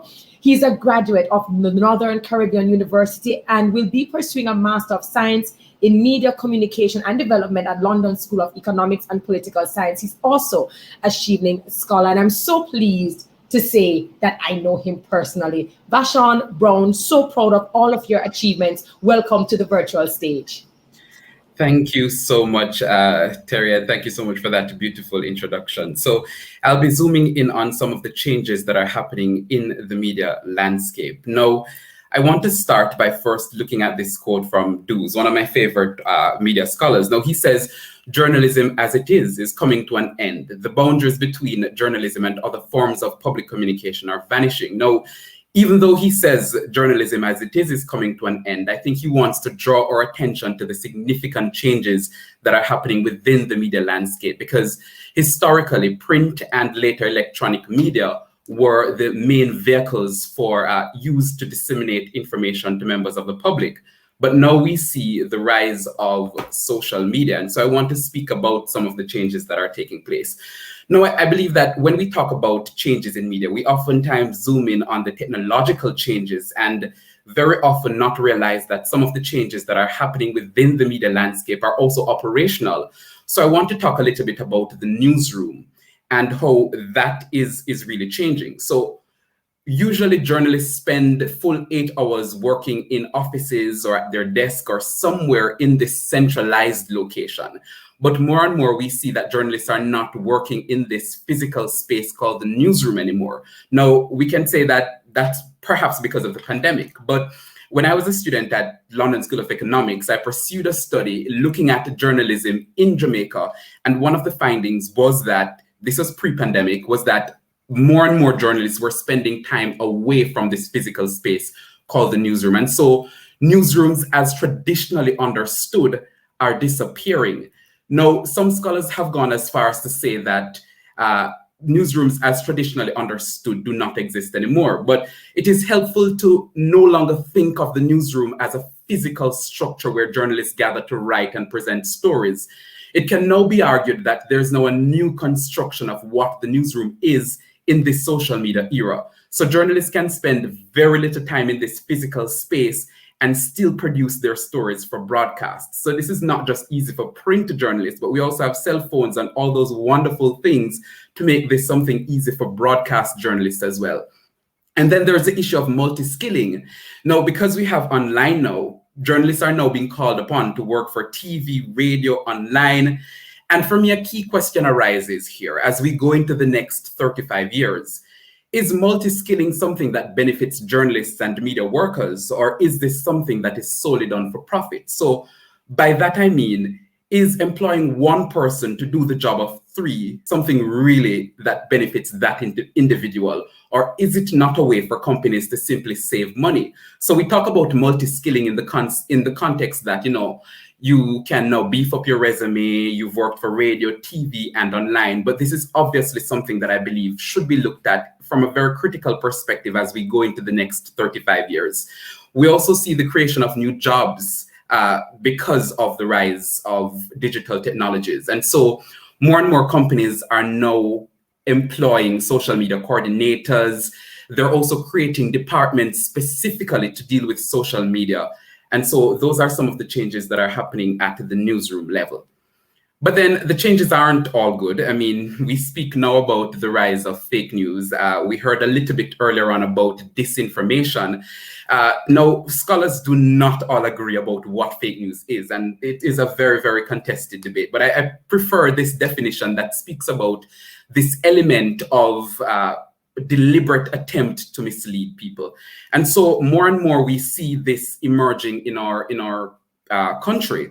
We oftentimes think about fake news as something that affects larger and more established democracies like the United Kingdom and the United States, but this is definitely something that's affecting us locally, and more media houses are trying to beef up gatekeeping functions to ensure that fake news that originate online do not end up in the traditional media space, and we've seen some examples of that. Now, I believe in 2019, the Broadcasting Commission drew our attention to this particular issue in the context of regulation and whether it is not time for us to expand the current regulatory offerings to include some control of fake news and the hate speech that originate online. Now, this is not something that we talk a lot about, but I do believe that we need to get in tune with the discussions around regulation and have more conversations about that. Because in the United Kingdom, for example, I believe many people have moved beyond whether there is a need for regulation to start talking about who will do the regulating, whether it would be the UK Parliament, etc., etc. And so more discussions around that, I believe, should take place. And my final point is about citizen journalism. And I raise a question here as well as to, has the rise in citizen journalism, especially online, made it difficult for journalists to maintain control and power over content? I mean, I do think that it sort of shifts the balance of power, but I also think that journalists should not see citizen journalists, especially those online, as any sort of threat. Because, I mean, I'm sure that we'd love to be, but we can't be everywhere at once. And so we can easily get a video of a child being beaten with a cutlass somewhere in rural St. Thomas, or a video of a police shooting in St. Anne. And these are stories that we can further develop and advance and have critical national discussions about. So whether it is about corporal punishment, whether it is about the use of force of police officers, these are stories that perhaps we would not have gotten or would not have gotten national attention had it not been for these videos that surfaced online. And so I believe that citizens are very, very important in the work that we do as journalists. I believe I've used up all my 6 minutes, so I'll leave it there for now. Thank you very much. Thank you so very much, Vashon. I mean, you were able to absolutely succinctly put all of those topics together. I do have a comment here from Donna Parchment Brown who says, thank you. These are issues of concern as abusive or false content have negative impact on tone and nature of politics. This creates more hostility and harms policy and slows legislation. A very quick question for you as we speak about the misinformation, the disinformation, and as you rightfully try to, with clarity, speak about people who deliberately try to mislead. As we try to deal with that, do you think that regulation goes beyond just trying to gatekeep, but also holding these people responsible?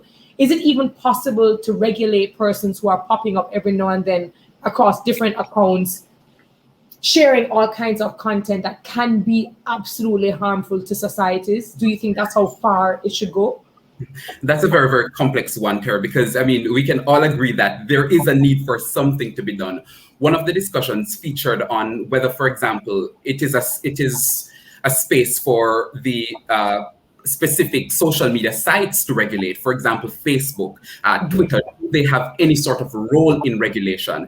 The conversation also features on, for example, when Twitter takes off somebody from online because of fake news, are they overreaching? Do these big tech companies have too much power? And should they really be the one regulating? And I believe that, that's where our discussion should go.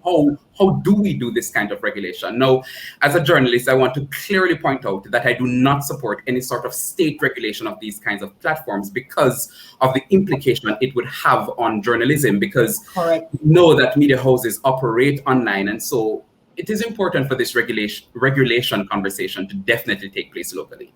I appreciate it. And again, this is a part of visualizing and visioning our 35 years, right? Thank you so very much.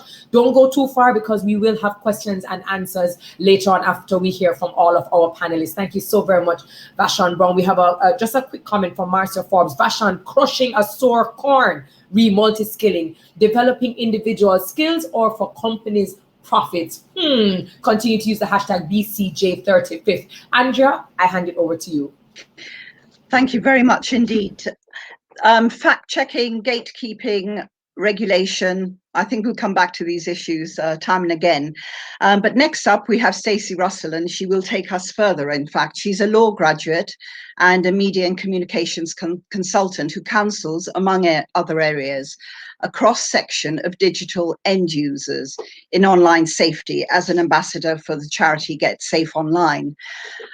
Interestingly, importantly, Stacey speaks from her own experience, having been subject to a phishing attack that led to her password being compromised, leading to both data and financial loss. Without further ado, I hand over to Stacey. Hello everyone. Good morning, good afternoon, wherever you are. Thank you for having me. I listened so intently to the last two of my fellow panelists, and now I'm convinced more than ever that the changing face of the digital world that we're living in will become more and more complex in the next 35 years. The increasing online, ubiquitous, and interactive nature of media products is becoming the new normal and will set the future media landscape. And this trend, with all the opportunities that it brings, throws up nasties, such as malicious harms that Daracia mentioned. We don't only need to make cybersecurity a priority in complementing and safeguarding all that we do now, we will need cybersecurity to become embedded in the psyche of media practitioners at all levels. Media managers will have a pivotal role to play in underpinning those changes to newsroom structures that Bashan mentioned, with continuous cybersecurity analysis. I mean, Bashan was just talking about the fact that journalists can be any part of the country and be working for a media house. And therefore, it really brings into question this whole business about implementation of adaptable, up-to-date online safety and security measures so media organizations can truly flourish without being hamstrung. This means going beyond what typically obtains now of focusing on IT infrastructure, connectivity, and even backing up, but having a governance framework in place to control cyber and information security. Business insurance will have to routinely cover cyber liability, an aspect of coverage that most insurance companies do not even yet offer in the Caribbean. So there are conversations to be had about this. Citizen journalism that Bashan talked about says that an education framework for those working outside of the traditional news will become paramount. And being proactive in addressing the mitigation of risk to cyber attacks and dealing with cyber crime and data breaches when they do occur, not if, but when, has to be a part of the new normal. So let's talk about governance. Setting up, directing, and monitoring this framework should be the responsibility of the board or business owner, depending on the size and nature of the organization, supported by heads of operational business units and specialist departments. Now, we know so many people work on a freelance basis, and the onus will be on them to educate themselves to include this as part of their business planning and costings. You know, typically this group should ensure that a cyber and information security strategy and assurance program are in place and are the responsibility of someone in the business who is at a level to make decisions, or equivalent. And it's vital that that framework and strategy, that they're reviewed and are where necessary, updated either periodically at intervals to be determined in the framework or as needs arise. This is to allow for changes in business model, company growth, working practices, and so on and so forth, whether you want to team up in partnerships, new technology updates, and so forth. And let's have a quick look at risk assessments, information risk assessment, and the assessment criteria that should be going into this. You should be looking at confidentiality, integrity, availability. The acronym CIA makes these criteria easy to recall. The confidentiality of information such as HR or payroll records, the integrity of information, which has to be accurate and remain so in order to maintain key functions of an organization or an individual work.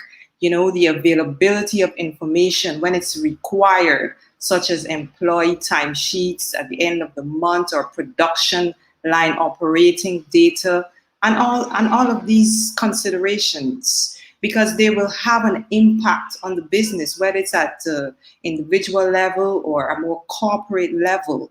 From the assessment of your information assets, you will have the insight to produce a business impact analysis showing the respective risks and consequences, whether they be financial, human, logistical, or it has to do with your reputation.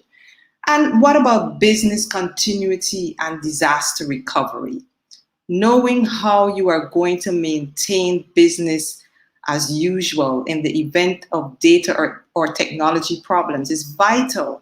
Disruptions to your operations, reduced or absence of customer service, reduced profitability, and compromised reputation are all potential consequences of not having the appropriate strategy in place.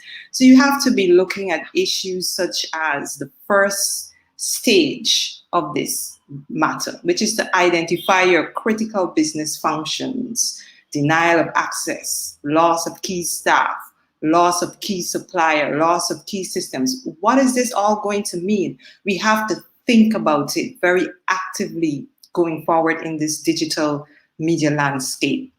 The business impact analysis will identify the recovery time objective, how long and to what level a business process must be restored after a disruption in order to avoid unacceptable consequences. IT systems must be designed to be resilient and need to be available to match the needs of the business and the recovery time objective. And so it's so important to be proactive in all that we do. For small organizations not using, a data service to back up their data, they should be stored off-site and in a fireproof safe. Retention periods to backups are determined by the needs of the business, or in some cases by legislation.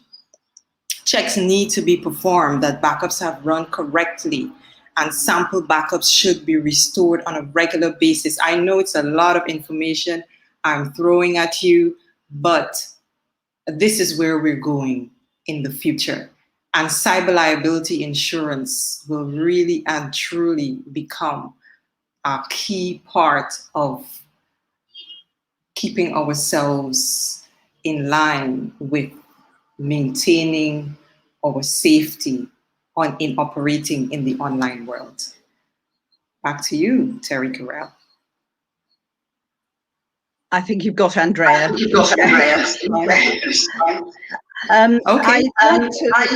There's terrible echo. Is it me?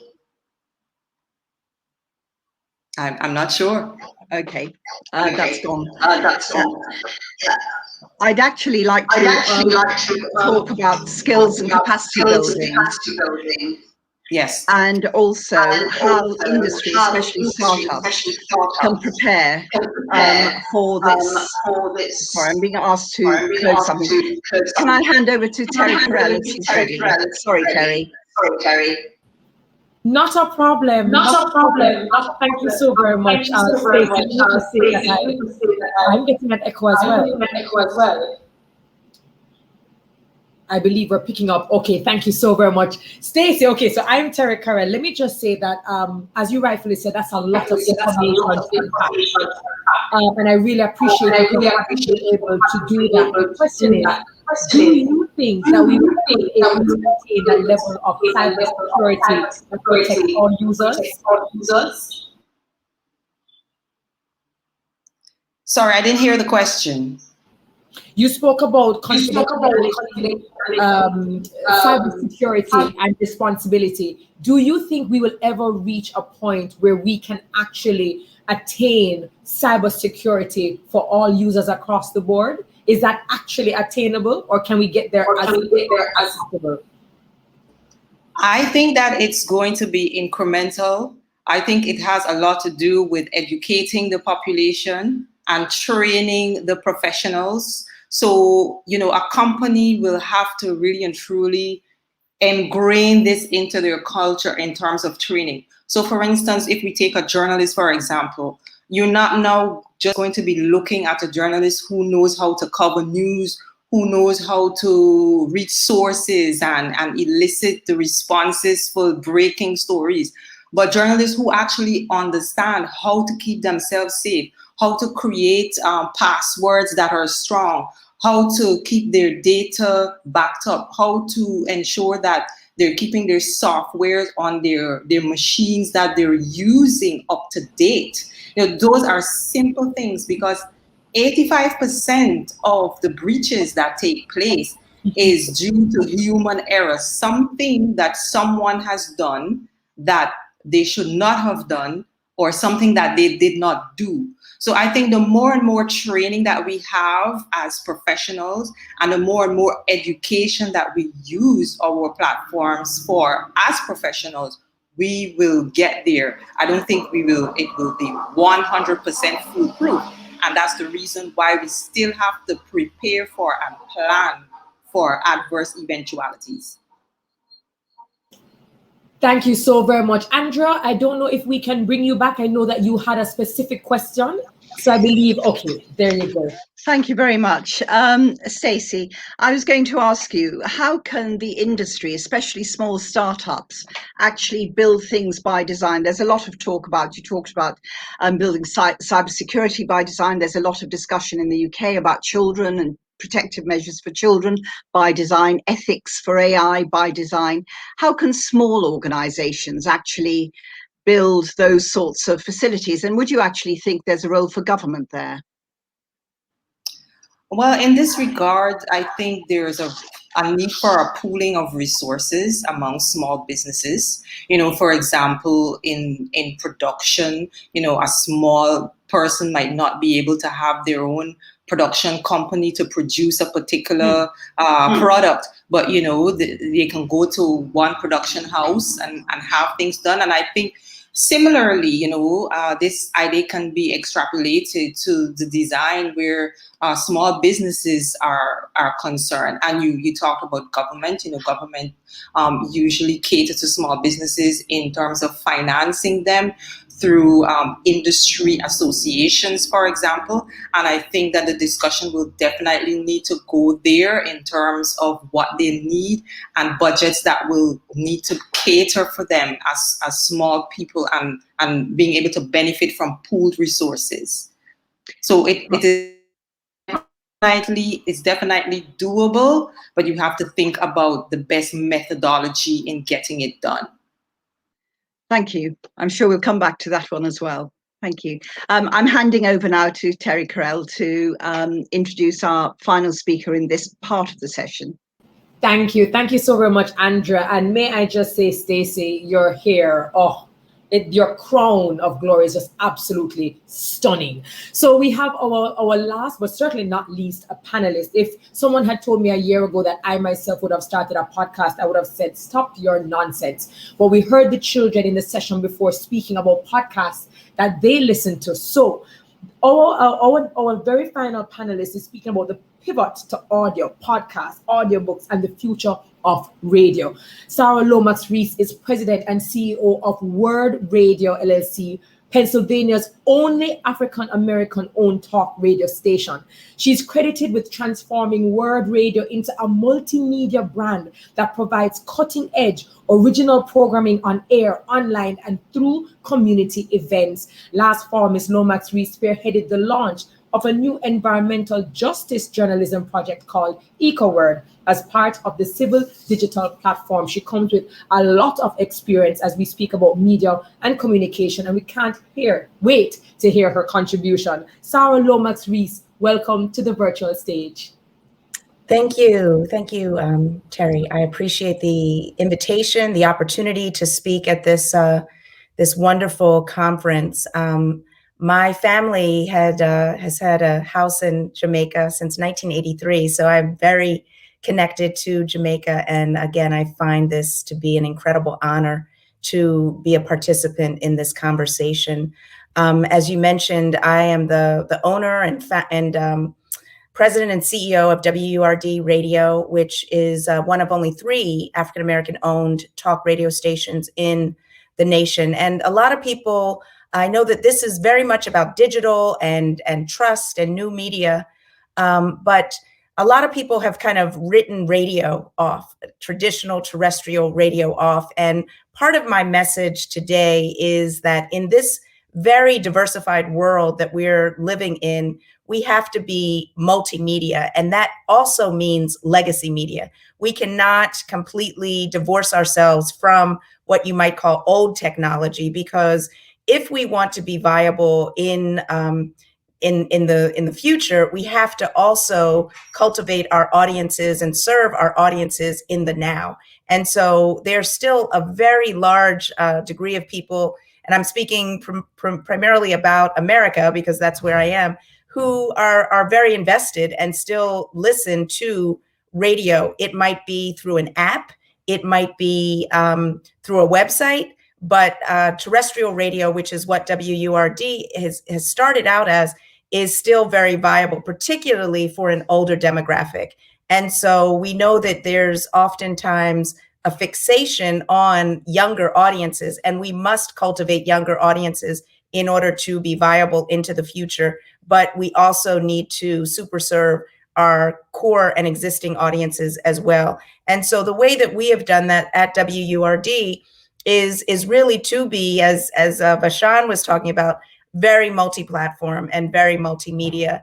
And so we are on the air on 900 AM and 96.1 FM, which is terrestrial, but we also have an app. We stream our radio programming online, and we also do what we call Word TV, which is we have cameras in our radio studios which broadcast video across Facebook Live and YouTube. And so it really extends the reach globally, because anyone can access our content through these video streams, as well as through the app and the other digital spaces. But I think that one of the things I'm speaking about today is kind of how do you create sustainable media business models into the future. My entire career, almost 30 years, has been in the independent Black media space. I've owned a magazine, my family owns WURD, and it's a very different kind of proposition to own and operate and build media, as opposed to diversifying kind of a larger newsroom. And so I believe, in terms of connecting some of the earlier discussions around trust and misinformation, disinformation, I really believe that ownership matters, because if you have trust in the ownership, if there is connectivity with the ownership and the community, then there's going to be a greater likelihood of trust in the actual content and in the media institution itself.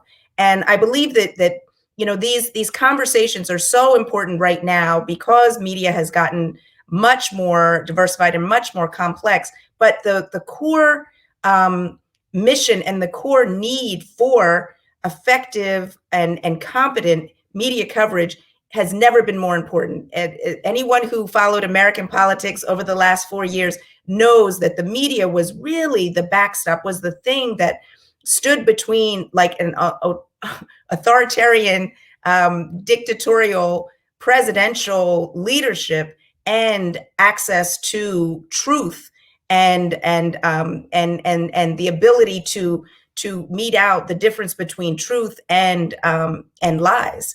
And so we in the media play that pivotal role. And so whether it's through social media, through traditional newsrooms, through podcasts, through video, all of these spaces are absolutely critical, because people consume media so differently, generationally, et cetera. So it's, but to me, the most important thing is to have sustainable business models, so that it is something that allows the information to be consistent, to be accurate, to be trusted, all of those things. And that requires an investment in time and energy and resources. And so even though I agree, anyone in this moment can become a media maker, whether it's through a blog or through a social media presence. I believe, and this has been my life's work, there's something very empowering and powerful about creating institutions that can actually hire people, promote people, train people. And that's what I'm like really committed to at this point in my career, is to create institutions that are about serving our communities, Black and Brown communities, authentically, consistently, and create business models that allow them to grow, innovate, lead, and build the next generation of media makers. And the last thing I'll say is that my newest venture is called URL Media, which stands for Uplift, Respect, and Love. And it's a network of Black and Brown owned media organizations from across the country, eventually across the globe, that have come together to share content, share amplification, and to share revenues to help to build much more sustainable Black and Brown media organizations that can, like I said, not just be in the game, but lead the game and innovate and experiment and just be the strongest possible media organizations we can be. So I'll pause there. I hope that wasn't more than 6 minutes. Listen, thank you so very much. You dropped so many gems, and certainly I think one of my biggest takeaways was you talking about, although there's a lot of talk about new media, it is important for us to still look at our niche and to look at our older generations who have been a part of our loyal communities, and to not divorce ourselves from them, but to still serve them. The question is, and maybe if you have recommendation, you spoke about the importance of attaining that sustainability. You spoke about the importance of serving that niche community that might be older, which is what radio really is, but to also understand that there are new opportunities with new media, such as podcasts and having apps and websites. When or where or how does a company strike the balance of how to serve these different persons, the younger generation, the older generation, cultivating the younger, keeping the older, but being sustainable without running yourself too thin across platforms? Yeah, I mean, that's the holy grail. That's what I think everyone is struggling with. The way that we do it is we are actively trying to cultivate an intergenerational audience. So and that is not easy, but what that means is we are intentional about having younger personalities, younger people who are actively engaged in the organization, but we always want to respect our elders and the people who have come before, and really sit at the feet of the elders and hear their wisdom, their stories, because so much of what's happening now is an echo of what's happened in the past. And so we want to be a space, WURD wants to be a space where we can share that knowledge with respect, and that means respect from older generations to younger folks, and younger folks to older folks. So we definitely are trying to serve up the information again across these different platforms, because we know that younger folks are accessing stuff through social media, more through video, through podcasts. So we have to be in all these spaces. We have to be in order to reach the broadest possible audience, but at the same time, we want to make sure that we're creating conversations across generations, not just talking to one or the other, but with each other. That is absolutely beautiful. Creating an enabling environment that promotes intergenerational dialogue. I absolutely love it. So Andrea, who is my co-moderator, I'm going to welcome you back, and we're going to encourage all of you, our viewers, our attendees who are watching across the different platforms, to submit your questions in the chat box so that we can get as many addressed as possible. We have all of our panelists available to take on these questions. Andrea, what did you think? I thought it was just amazing. Some of you may have missed the earlier presentation by Dr. Nelson, who talked about adaptability and agility. And it seems to me that both the end user and the industry has to be adaptable and agile. And I was interested that Darissa, I think it was, said that people were very adept at fact checking. I don't know if she's coming back, at fact checking. And obviously Sarah and other people are very much looking at how you can present information. We talked about citizen journalism, we've talked about building governance by design, but how do you actually create a system where people are educated to do these things? Not, yes, you're building it by design. How do you actually make sure they understand what their responsibilities are? Anyone? Who wants to take that one? Wave a hand. I mean, I'll start it off. I think that, you know, again, I'm operating from the U.S. right outside of Philadelphia. You know, so much is a challenge in terms of our educational system. You know, we are being kind of spoon-fed information that, and our public education system in the U.S. does not really promote critical thinking. It's very much, you know, rote. And I think that what is absolutely critical when we're talking about being able to discern from fake news or disinformation or accurate information, it really requires people to be critical thinkers, to not just take what is given, but to be able to really pull it apart and to question the veracity, question the source. Who is saying this? That matters.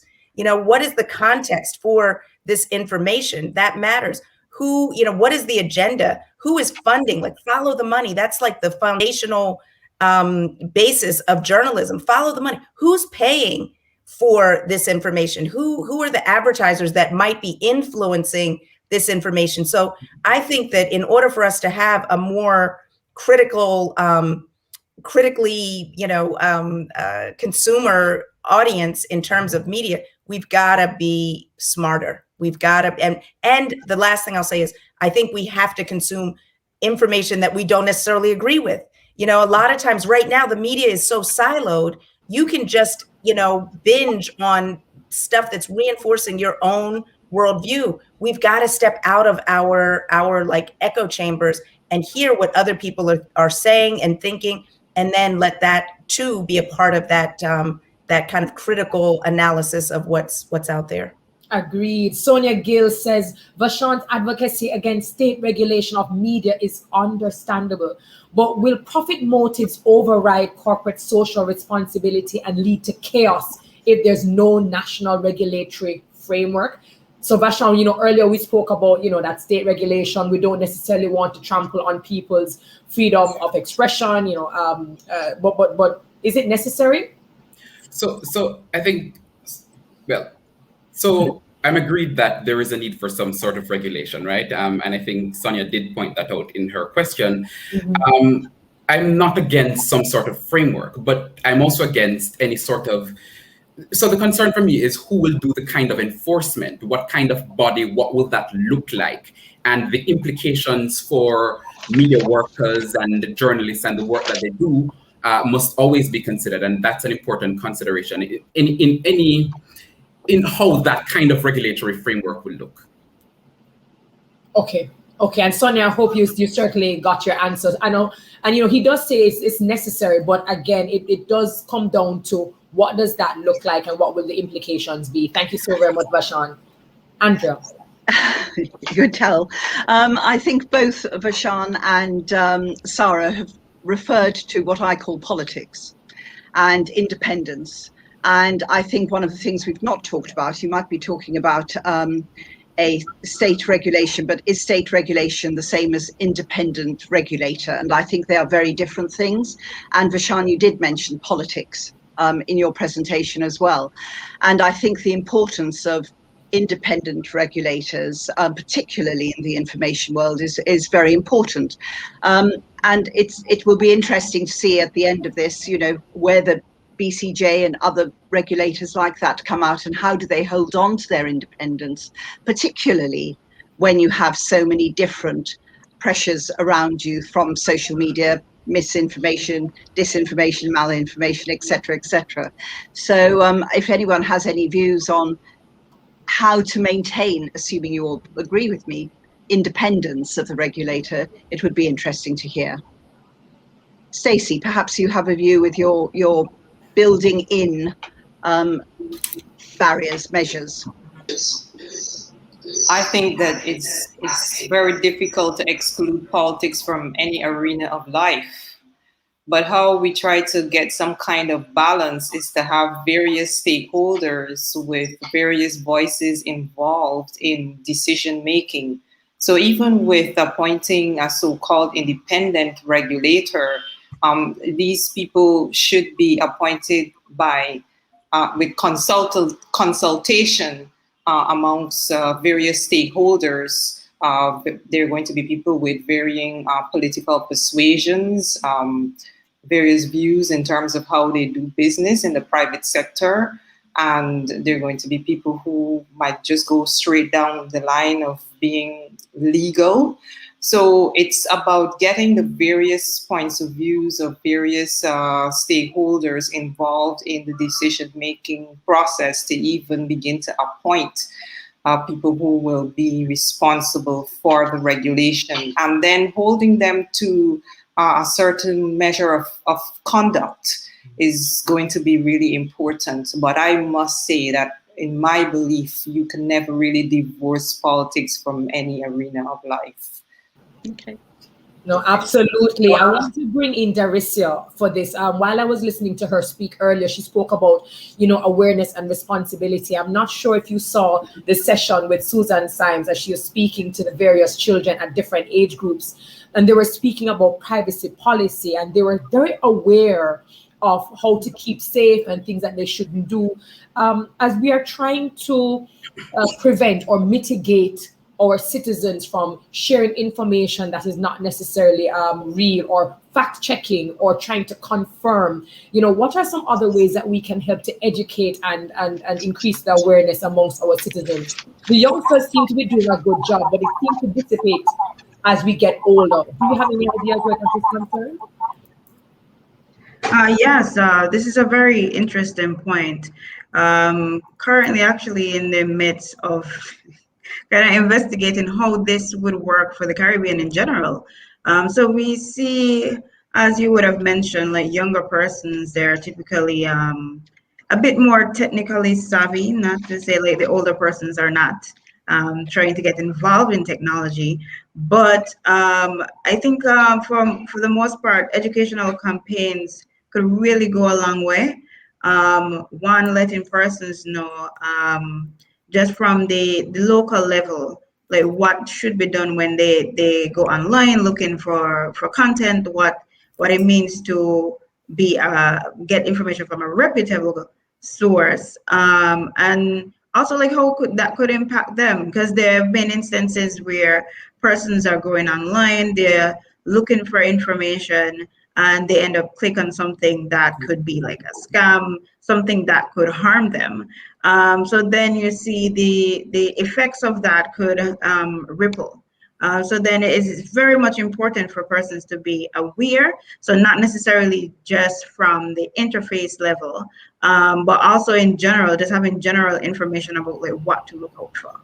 Well, fantastic. Andrew, I think we have time for one last question. I mean, this is the kind of conversation and the caliber of panelists that we have that we could literally go on and on, but I'll hand it over to you. Okay, well, we have a question from Cordell Green from the BCJ saying that Jamaica ranks high, who's actually asking Vashan, but we'll throw it open. Jamaica ranks high in press freedom, but we regulate. Is the future content regulator plus user self-regulation plus platform regulation plus algorithms? Is it a co-regulatory approach? And actually, does that work? Throwing it open.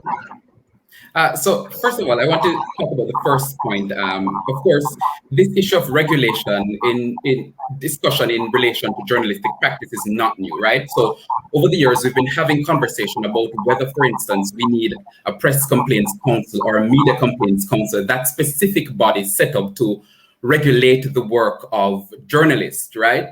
So there's been some disagreement about that over the years. The Broadcasting Commission does the kind of regulation of media content generally.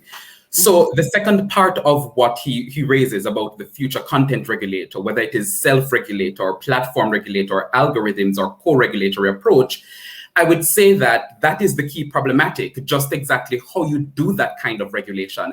And that's definitely something that we need to as a society, have more conversations about, because we really haven't. And so we have to first agree that there is some kind of regulation, and then we can go into the debate and discussion about whether it is going to be a user self-regulation, or whether we're going to tackle platform regulation, or whether it is going to be a co-regulatory approach. And that, Mr. Green, I believe, is a key problematic that we all need to solve. No, absolutely. Well, I know we probably went over our time.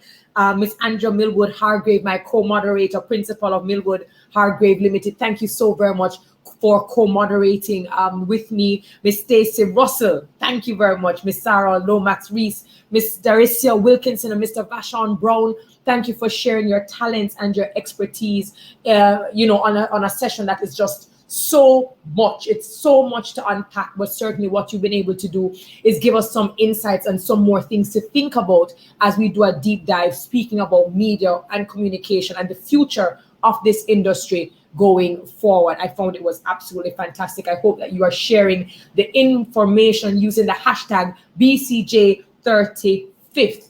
Now, we did put up a poll, and the poll is: in the future, social media will be regulated similarly to traditional media.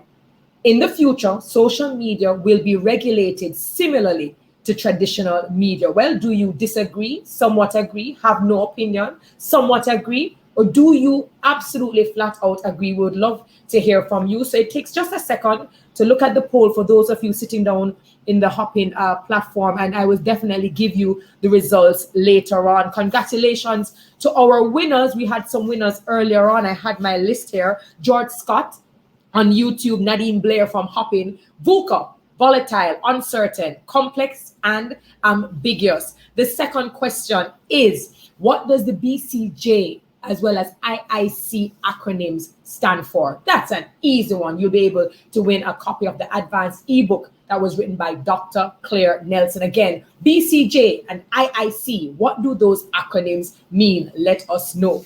We move straight into session 4, the future of realism in AI and personal interaction. We've been hearing a lot about computing and coding and open architecture, and it's just so much. And we hear about artificial intelligence, but what does it have to do with media and communication? We are about to find out. But before that, I actually got the response, the results of our poll. In the future, social media will be regulated similarly to traditional media. 42.5% of you agree. 20% of you somewhat agree. 0% have no opinion, and 75% somewhat disagree, and 30% disagree completely. Thank you so very much for participating in that poll. So going back, the future of realism is in AI. I'm extremely excited to see this presentation by Mr. Eldon Marks, founder and CEO of V75 Inc. in Guyana, and Dr. Jason Mars, co-founder and assistant professor of computer science, University of Michigan Clinic, Incorporated in the USA. Cannot wait to see this presentation. Welcome them to the virtual stage.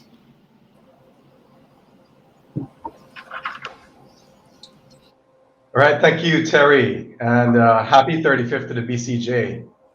And thank you once again, Cardell and the BCJ team, for inviting us here to share in what we consider to be an exciting new way in which we leverage AI as a tool and show what else is possible. However, what we are deeply excited about is demonstrating what we are capable of in the region when it comes to innovation. Jason, what do you think? Yeah, so thanks so much for the opportunity to share with you guys. I think understanding how we engage with the world and how each of us human beings create new channels for communicating with our audiences is incredibly important. And that's driven the mission of what we're going to talk about today. One thing I'm very proud of is the collaboration I've had with Eldon for many years in Guyana. So I was born in Jamaica, I grew up in Guyana, and we've been working on really focused on sparking some economic success in the tech sector in the region. So this is one example of the work we're doing, and we think it'll revolutionize the way we connect and engage, similar to social media in general. Yeah, go ahead, Eldon. Awesome. So with that said, I'd like to introduce you to True Self, a product that may very well transform automated online engagement as we know it. Now, if you've ever had the unfortunate experience of interacting with a chatbot, you'll agree that the technology has a long way to go in becoming more widely used by consumers. But why aren't consumers using it? So did you know that 86% of consumers prefer to engage a human agent over an AI-based system like a chatbot? And the fact is that AI-based systems like chatbots are just not relatable to consumers. So studies show that human qualities like natural sounding voices and personalities are some of the key elements that encourage visitor engagement by first establishing a connection with people. And this is what we aim to solve with our product. With True Self, we can place an interactive version of yourself online to connect with visitors in an infinitely scalable way. What do you think, Jason? Yeah, and the key nugget here is when it comes to the way we communicate with each other, this format we're using right now is way more effective than a flat website. If you went to a website and it had all the content that we're talking about today, it's less interesting. And you feel less connected to the people, and the people matter. And this is something that's really missed. Even with a Twitter or a Facebook or an Instagram, when you're reading tweets, you lose a massive component of what human engagement is all about. And that is feeling connected to the individuals you're talking to. So let's say that in the Q&A section, you could talk to an AI, not so interesting. But if that AI looked like me and was me indeed, and you can interact with me on anything you wanted to talk about, and we've captured all of the answers. All of the stuff I'm saying is captured in the AI, and you can talk to a video of me, that creates a new opportunity for engagement. Imagine going to the president's website, and you can talk to the president himself or herself in the future. And the president will talk back. Tell me about that policy you have on whether we should regulate social media. I want to know specifically, what do you plan to do about Facebook in the region? And then the president, via video, answers your specific question. That's what we aim to realize with True Self. Awesome.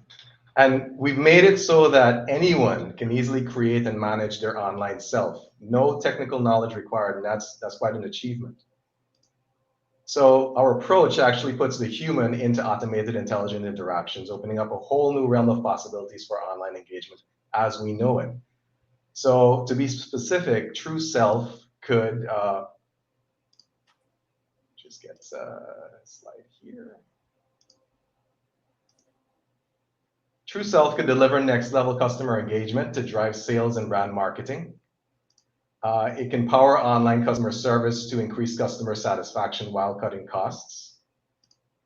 And it can offer a one-of-a-kind interactive experience to fans, supporters, or visitors if you are a celebrity, politician, or professional. And this is only the beginning of what this technology can offer. So True Self has the power to tap into whole new markets, but our initial focus is on the global chatbot market. Jason?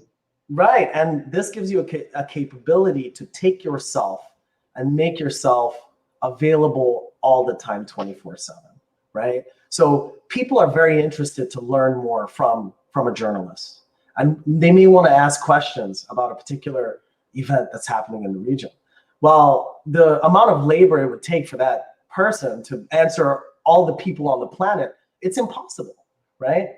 But via a medium like a video AI of the person answering a whole host of questions. That person is available 24 hours a day, 7 days a week to engage with an audience. And that's the nugget, and it has implications in many different use cases.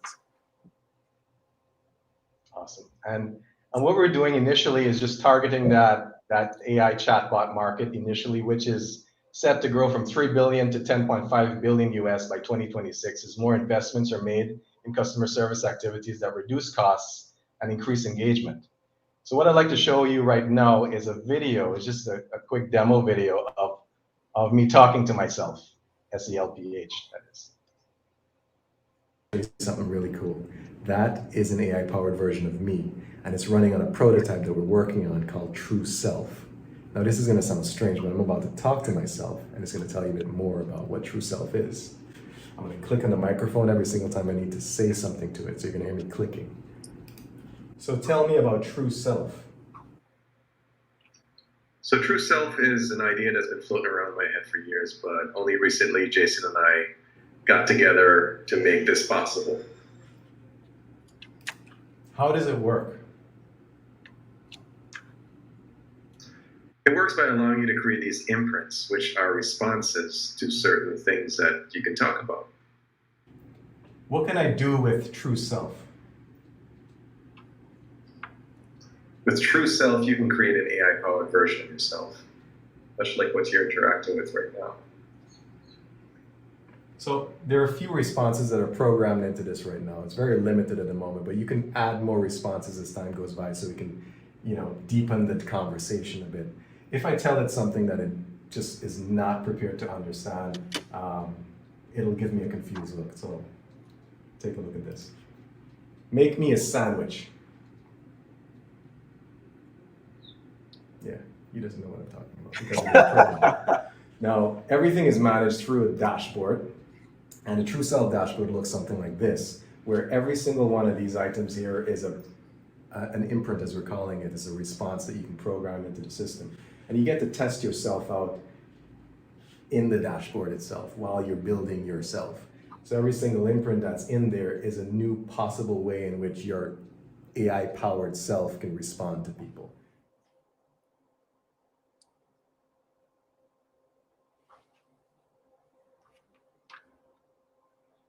I think you're on mute, Eldon.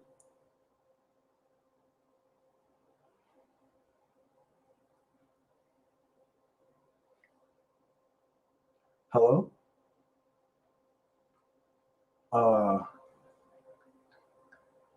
I think, can you guys hear me?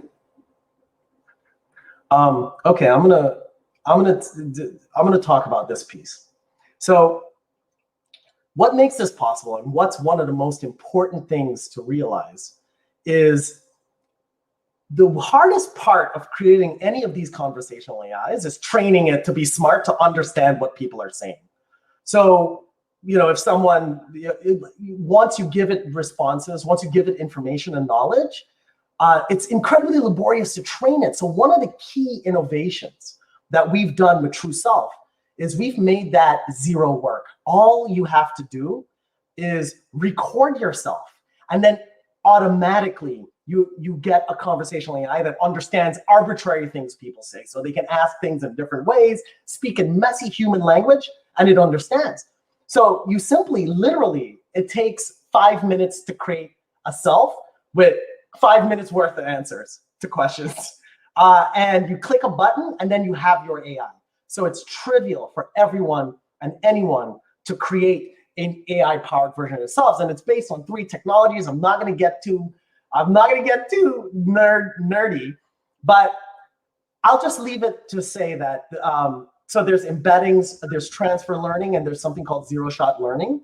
What I'll say is recently, just last year, Microsoft licensed from OpenAI a model for $1 billion. They created a partnership with OpenAI for which cost $1 billion, and it was motivated by the creation of this model. It's called GPT-3. This is one of the first times that we've had this zero-shot learning. That means that the AI can do new things without you having to train it.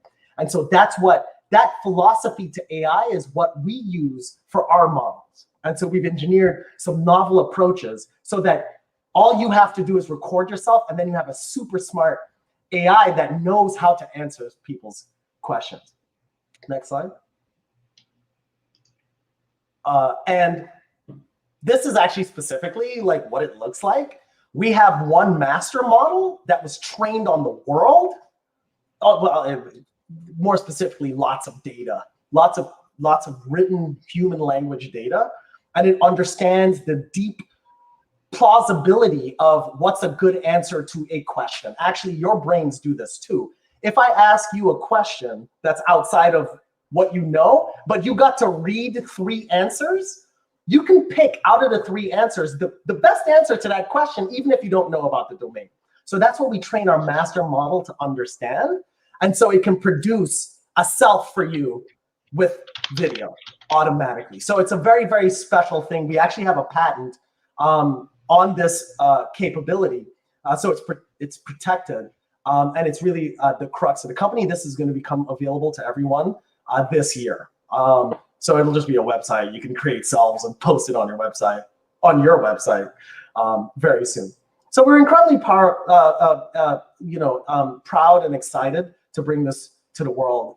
Eldon had the mind spark behind it. Our collaboration allowed us to create the technology to fuel it. I'm just very delighted and excited to what this could mean for the way we engage each other, right? We can be available to each other, to talk to each other in a question and answer way at any time. It's a new channel. We believe this is a new channel for digital engagement beyond social media, beyond having a flat website that's kind of boring these days. And so, that's True Self. All right. So to find out more about True Self, you can visit our website at trueself.com, or you can send us a message at info@trueself.com. But we'll be around for the breakout session, that 30-minute breakout session later on. If you have any questions, or if you'd like a demo of True Self, we can help you build yourself using the tool. Yeah, that'll be awesome. Thanks so much. All right. Thank you so very much, Eldon Marks and Dr. Jason Mars.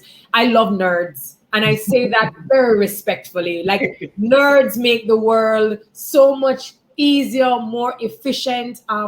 Just a fantastic job. Congratulations on the soft launch. I think what's really interesting is that our keynote speaker this morning, who was Dr. Claire Nelson, had spoken about us being creators as opposed to being consumers, and believing that we have the engineers, we have the capacity, we have the capabilities to create amazing things in our own region. But if the question is, are we creating those spaces and enabling it? And what you guys have been able to do right here, demonstrating that, one, we have the capability, we have the talent. When we collaborate, we're even stronger, and you can produce something that can solve a problem for people in the world. So this is really thinking big, thinking out of the box, and it was beautiful to see. So we will catch up with you at the end, post-event, where you actually show us how True Self works. And certainly for a lot of us who have a lot of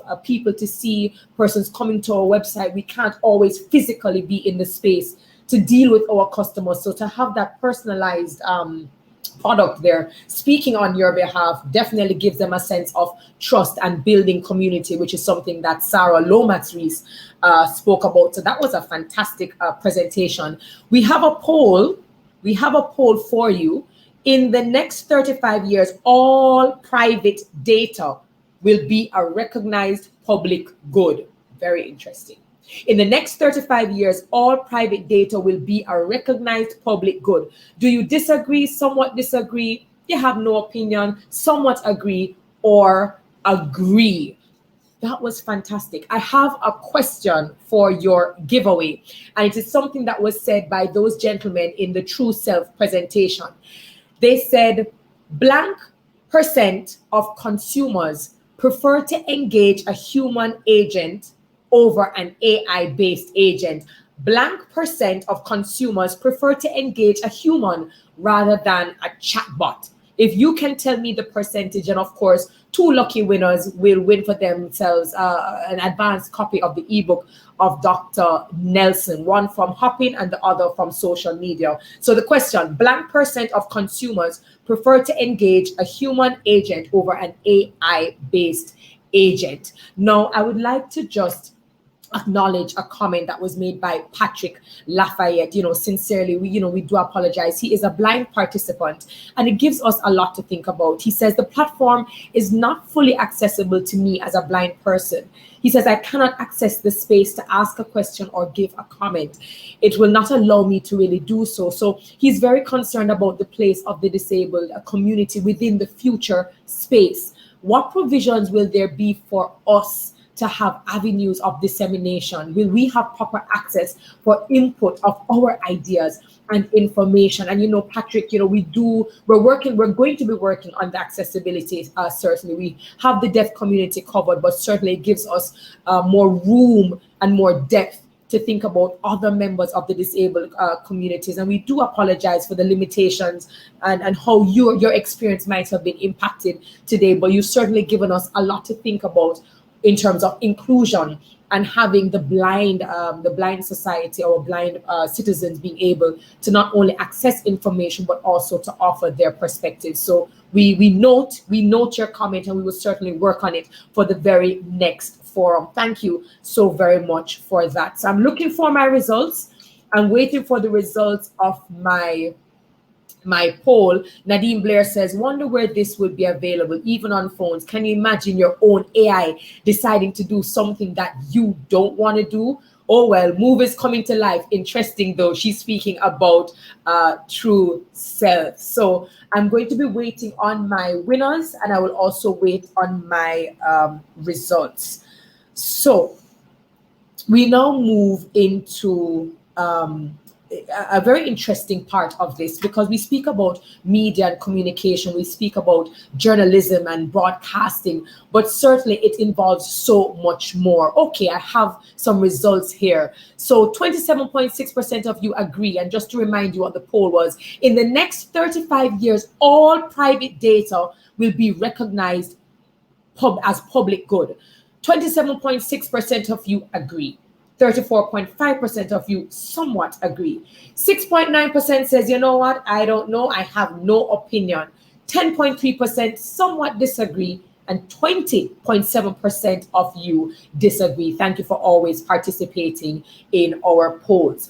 So we're now moving into an evolving creative vision of the future. Media is not just about news, not just about journalism, not just about social media, but it also extends itself. It has tentacles into art and art forms and how they present themselves. So in this presentation, an evolving creative vision of the future, we invited Miss Kian Patrice Hutchinson, an amazing photographer, digital artist, wall art creator, and muralist, to definitely give us an idea of visualizing and creating expression of themes and ideas about the future within an artistic context. Of course, this is a pre-recording, but she's right here with us in the virtual space, and she'll be addressing any questions or any comments that you may have. Do enjoy.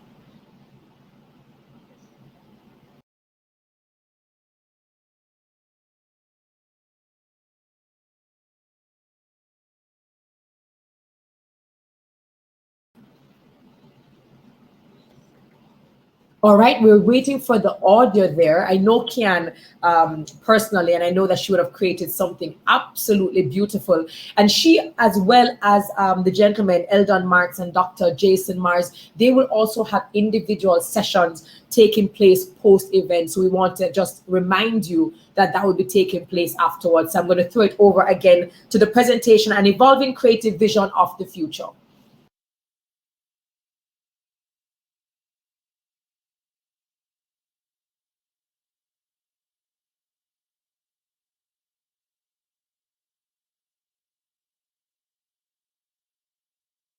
It is such a pleasure to be here at the BCJ's 35th Anniversary Forum.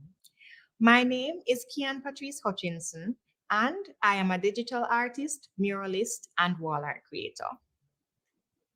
It's 1970 in New York, and a slim Frenchman walks with his friends. As evening approaches, they reach the plumbing specialist J.L. Mott Ironworks. They step inside, and the gentleman goes directly to what he wants to purchase: a white porcelain urinal upon which he writes in black paint, R. Mutt 1917, and bestows the name Fountain. His plan: to prank the uptight art world. The man, Marcel Duchamp, an artist who paved the way for an entire art movement, Dadaism. The point: that art could be anything as long as an artist says it is art. I'll use this concept as the foundation for the 3 points we'll be talking about today. 1, a quick trip through art history. 2, where we are now. And the area of focus 3, possibilities for the future as influenced by technological advances. Art has a long history, spanning prehistoric art, 35,000 to 2000 BC, Renaissance art, as in Leonardo da Vinci's hyper-realistic paintings in the 1400s, Impressionism, like Claude Monet's short, quick dabs of paint in vivid colors in the 19th century, to the postmodern and new media art of the 21st century, the now. Technology causes us to reimagine and redefine art in new and sometimes unexpected ways. As has always been the case, particularly with new mediums and styles, audiences and critics are divided. Is the effect of technology on art positive or negative? This applies as much to art as to anything we consume across the content continuum, like music or journalism. Art, science, and technology have always had an interconnected relationship. In 1841, an American painter by the name of John Gough Rand invented the collapsible tube in which to put oil paints. And by Dutch painter Vincent van Gogh's day, chemists had created new pigments, often with synthetic materials. That is what helped 19th century paintings to be so different from times prior. Brilliant colors and portable tubes. Technology. This led to a whole art movement, Impressionism. The critics cried heresy, using descriptives such as grotesque and unfinished. This is not art. This unease and at times outright rejection is not unlike the situation that meets each major leap forward in technology, which leads to a change in either the process or aesthetic of art. But tech and art's use of it reflect the time, and as tools and materials evolve, so does artistic expression. Take the case of the late Anthony Bourdain's documentary film, in which artificial intelligence was used to narrate emails written by him in his own voice. Well, tonight, a new debate is raging over the use of artificial intelligence in a film on the life of celebrity chef Anthony Bourdain, who died by suicide in 2018. CBS's Jim Axelrod takes a look. The goal of the new documentary about Anthony Bourdain was straightforward. Here's a little preemptive truth-telling. As the director, Morgan Neville, told me. I want people to be able to make some sense out of his death. But it turns out how it was made was not. You were successful, and I am successful, and I'm wondering, are you happy? That soundbite was something Bourdain wrote, but never actually said. Listen again. You were successful, and I am successful. The voice was generated by a computer, a use of artificial intelligence Neville called a modern storytelling technique, but did not disclose to the viewer. To put a voice to something that someone never said, only wrote, is a really bad idea. I think to do that and then not disclose that you've done it is a colossally bad idea. This is sparking a lot of controversy. But the question I'd like to ask is, in another 35 years, will there even be a debate around this? Or will AI used in this way, hopefully appropriately labeled, be normalized as a part of the content we consume every day?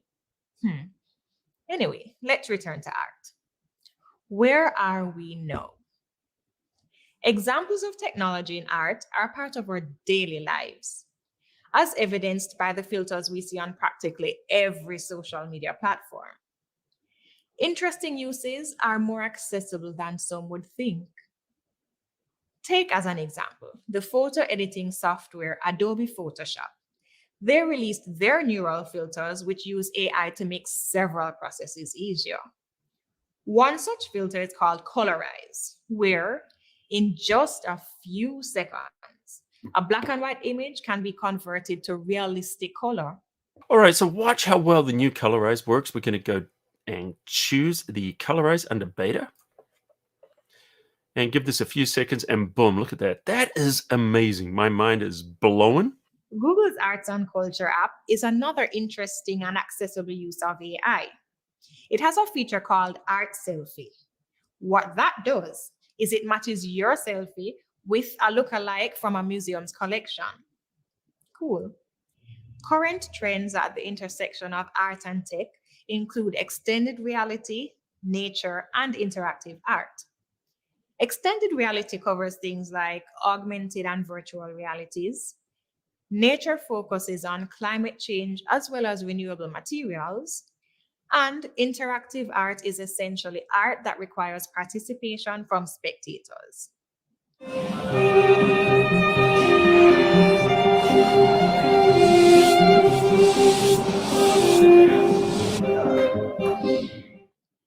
Non-fungible tokens, or NFTs, are everywhere. The art auction house Christie's sold an NFT art for $69 million US.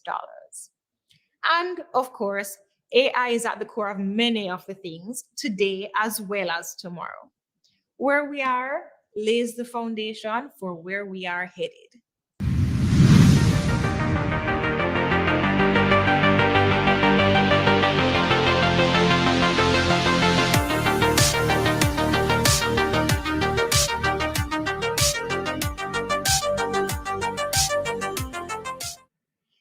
This is the part where imagination is every bit as integral as the technology that we're utilizing. Generative artificial intelligence, GAI, is AI that creates. It uses existing content like audio files or images to create plausible new content. Generative adversarial networks build on this and are essentially two AI systems pitted against each other in a creator-critic relationship, which act at hyper speeds to improve the accuracy of results. Right now, via GAI, words can be given to the system and a realistic, albeit imaginary, image created, like the bird using Microsoft's technology that you're seeing on the slide. In the future, it's not far-fetched to consider entire scripts being converted to animations or full-length films. Think Downtown Kingston in the 19th century, accurate from the actors' clothes to the very types of brick used in the building construction. What this would mean for the film industry is another conversation, one around adaptation, no doubt. I must briefly mention Stephanie Dinkins. This African-American transmedia artist is working on some interesting projects, one of which is an experiment in making a multi-generational memoir of a Black American family told from the perspective of a custom, deep learning artificial intelligence. I instantly thought about the future, building on this in the realm of storytelling, particularly focused on underrepresented groups. As climate change continues to be at the top of global agendas, an exciting area out of MIT and pioneered by Neri Oxman is the field of material ecology. This groundbreaking field is the study and design of products and processes integrating environmentally aware computational form generation and digital fabrication. This is truly at the intersection of computer science, biology, material science, and engineering, and is every bit art as material breakthrough. If you have doubts, pieces from the series have been on exhibition at the Museum of Modern Art in New York. This underscores a broader concept, the merging of disciplines. And this is where the catalyst of growth lies. Imagine putting 3D printers on huge robotic arms and combining the technology with natural forms of building, like silkworm silk. That could revolutionize how we build. In the future, we will not build our products and our architecture, rather, we will grow them, Oxman predicts. Form and function intersect beautifully in these projects. Just think about a TV production set. Will they continue to be constructed, or will we grow them using AI and later generation printing?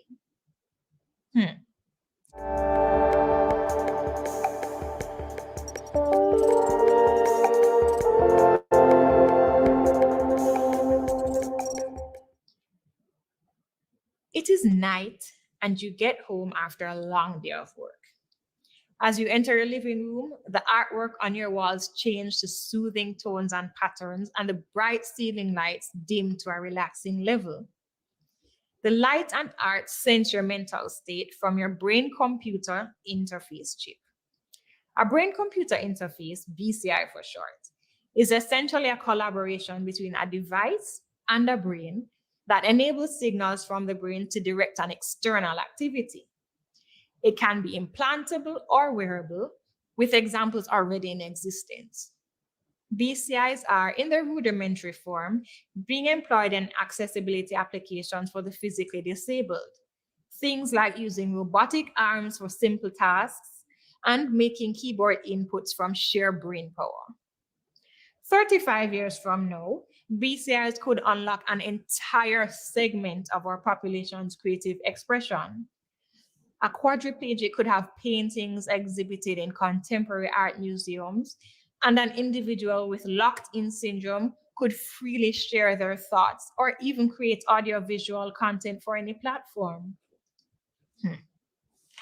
This conversation, which has taken us on a journey through art history, current trends and technologies in art, and possibilities for the future, is meant to exercise the imagination.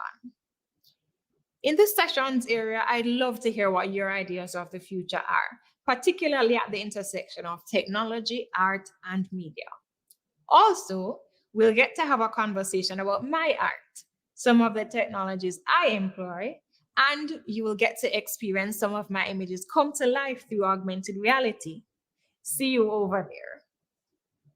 As Richard Koshalik in an article in Smithsonian Magazine said, "The future is unknowable, but it is not unthinkable."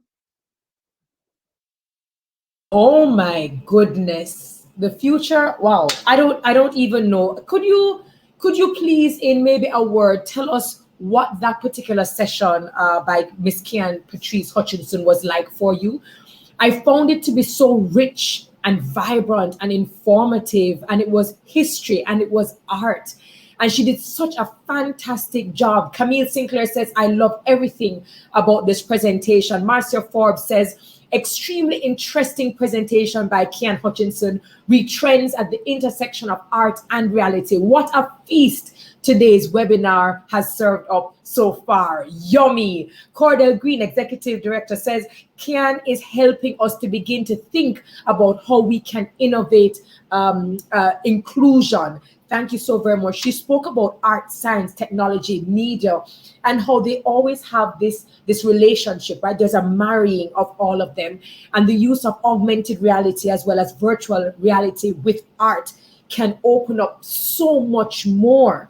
She asked a lot of questions. She posed questions even to us about the ethical part of using artificial intelligence. And will we be debating those things in the next 35 years? And certainly she also asked the question, about growing things rather than simply building them. Absolutely fantastic presentation. And you would have heard that she made mention that she will have her post-event session as well that you are invited to be a part of. So we have the gentlemen, Eldon Marks and Dr. Jason Mars, who will be giving you a demonstration of true self, and their session will be running concurrently with Kian Hutchinson. Her art is amazing, and she has been featured in Vogue and other German magazines. And so it will be very interesting to see the participation in those sessions post-event. Now we have a poll, and it says, in the future, human creativity will be blank. A, diminished, or B, expanded by artificial intelligence and related technologies. Let me repeat. In the future, human creativity will be A, diminished, or B, expanded by artificial intelligence and related technologies. Fantastic presentation. I'll have to link Kian so that she can help me to do my slides when I have presentations. I have another giveaway question, and it is that Eldon Marks and Dr. Jason Mark did a soft launch. They launched an AI product called Blank. What is it? That's a pretty easy one. We'll be looking for winners across our social media platforms, as well as those sitting right here on our virtual platform, which is hopping. I hope you've been enjoying the Digital Communication Forum presented to you by the BCJ in collaboration, in partnership with the International Institute of Communication, celebrating 35 years. I've been having a fantastic time moderating. So now we move to In Concert. And for those of you saying, what? We did say that these sessions would be enlightening, they'd be engaging, but they would also be entertaining. Now, it is mango season, or at least mango season is coming to an end. And if you ask Jamaicans, they would tell you that they prefer the Julie mango. And this particular Julie mango is a different kind of mango, but we love her as well.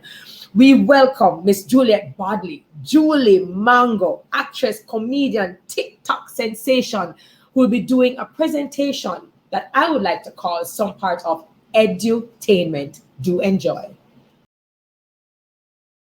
Wagwan family, wanna look nice, man? Oh gosh, me say a piece of excitement have bust me shut today. Me have to tell you about artificial intelligence. Here are the levels. Imagine if I'm too tired to go to the gym, I just send my avatar instead. That way, I still get my exercise in. 35 years from now, what social media will be like, what the media will be like, what internet will be like. Imagine you can have virtual reality, pow pow, ha! Driverless cars. You can have robots that can do almost everything that the human can do. Imagine sitting in your house and you can't bother to go out for the pizza and you just send your car for the pizza. That would be nice, nah? Talk truth. Talk the truth. So we're gonna look at a few different scenarios right now, right? And you tell me what you think. Let me show you what I mean. So I am really sorry to deliver this news, but your father will have early onset dementia. Lord have mercy, doctor. Tell me say I'm not true that. I can't true that, doctor. That don't sound good at all, doc. That don't sound good at all. Papa, don't worry yourself. We're going to take care of everything, you hear? So, doc, what are our options? Well, we have a new procedure called remembrolysis. Remembrolysis? How about that? That don't sound safe at all, doc. That don't sound safe at all. The process is very safe. It is actually the process by which we upload memories to the uCloud. The same way that you have the iCloud, that you upload memories and data from your computer, the uCloud is a place where you upload memories and data from the human brain. Basically from his head to an electronic storage area. Insurance will pay for that procedure? Yes, the procedure is covered by most insurance companies, and when the memories are uploaded to the uCloud, you will have those memories forever. So when his dementia gets worse, you will be able to share his memories with him. You can play it on a hologram, or you can play it on the old-fashioned tablet.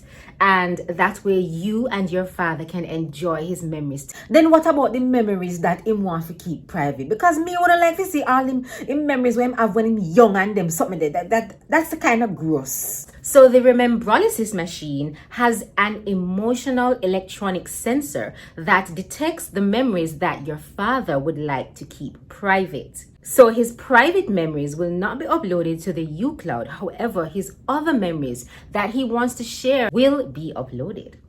All right, Papa, that sounds good. We're going to do it. We're going to do it, yeah? All right, that sounds all right. That sounds all right. Okay, that's great. I do believe you have made the right decision. So I am going to get the remembrolysis machine. We can do it right where you are. You don't have to move. The machine is portable and 100% safe. She'll come with it now, Papa, if you upload something from out of your head. So this is the remembrolysis machine, and it is very painless. Don't worry about anything. So what I need for you to do is just sit upright and place your head very upright and look straight ahead. All right. All right. Are you ready? Sit tight. Let's go.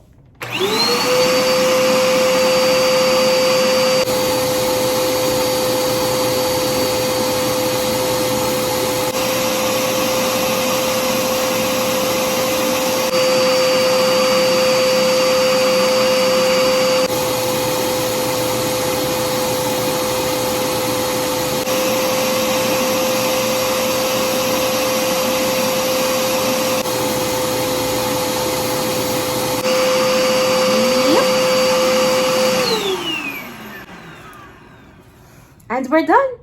Well, that was quick, Doc. His memories have been uploaded to the uCloud. It was a pleasure. You have a great day. Suppose and say no, you're there on road and you see one car a drive and nobody not in the driving seat. You know, see no driver. You know, talk the truth that God love. You know, would I frighten? No, so that would I scare you more than rolling calf. Let me show you what I mean. Breaking news, an unidentified woman was seen running frantically from what appears to be a driverless vehicle. Bystanders tried to comfort the woman by telling her that it is in fact a driverless car. She, however, remained adamant that the vehicle was being operated by a ghost. She fled the scene and escaped in nearby bushes. We have more in this report. How about that?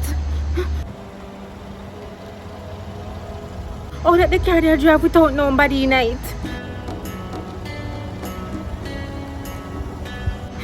It look like a dopey, Lord gosh.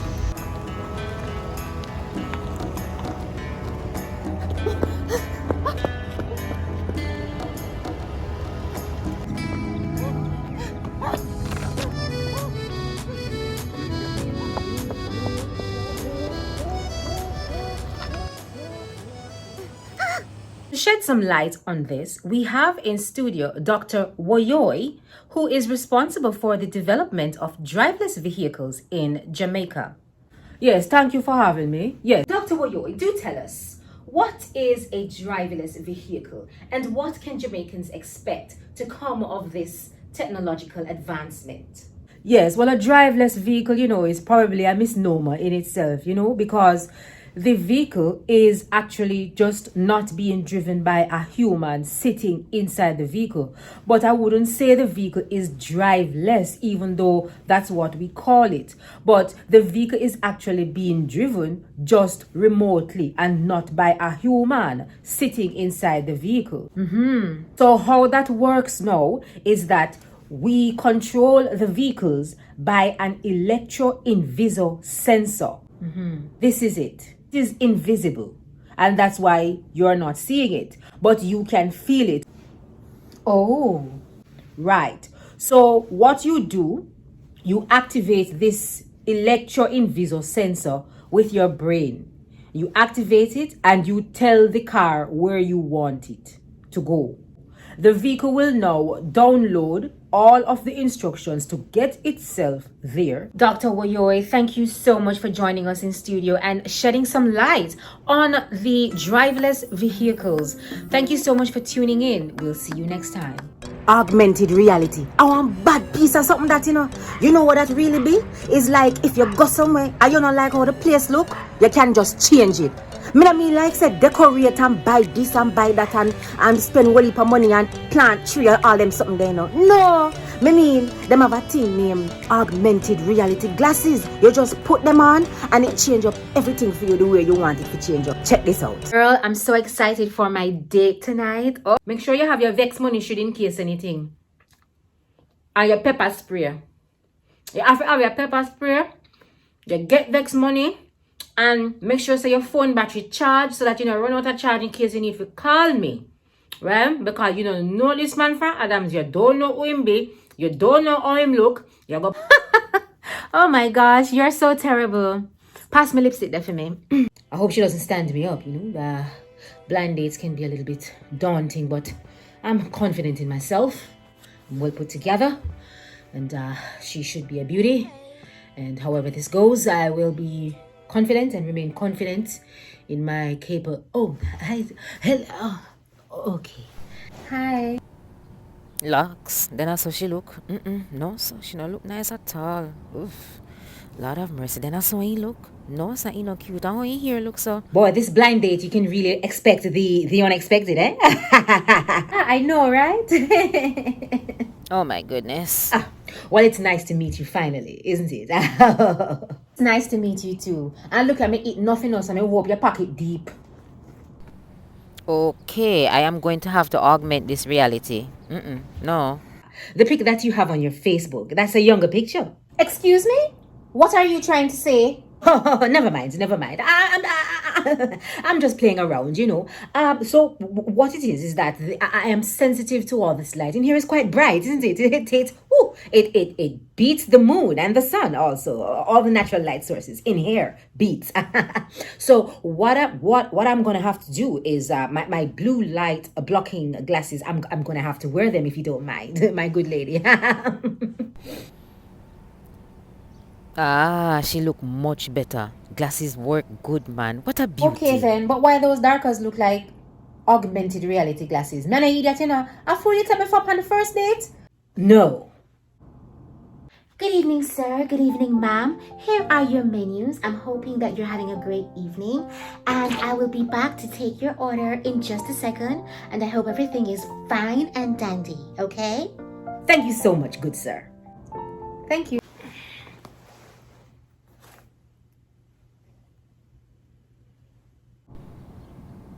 That the little bit of money that you have? No, so I forgot use my augmented reality glasses so that I can see more money. Me also sensitive to light, you see? So me I go put on me blue light blocking glasses. Lord of mercy, what a way he look cute. He looks so much better with the glasses. If he ever know. Watch him now. He look nice. Kuya. Oh gosh, no man, them glasses are bad. Watch the difference. Correct me if I'm wrong, but it would quite seem as though those are augmented reality glasses, just like yours. Well, isn't it a thing that we're both wearing augmented reality glasses? Perhaps we should just have some fun. All right, then might as well. Let's have some fun. Wait up. You're not excited for the future. If you're not excited for the future, you wake up on the wrong side of your bed this morning. Me excited for the future of Jamaica and the Caribbean, and me can't wait to see what them people here are going to do in terms of artificial intelligence. Remember, so you hear it in this forum, say Jamaica and the Caribbean are go up and beyond. Yeah, what third world I go? Never. All me know say the technology I go boom and me there feet. Oh, you mean? Yeah.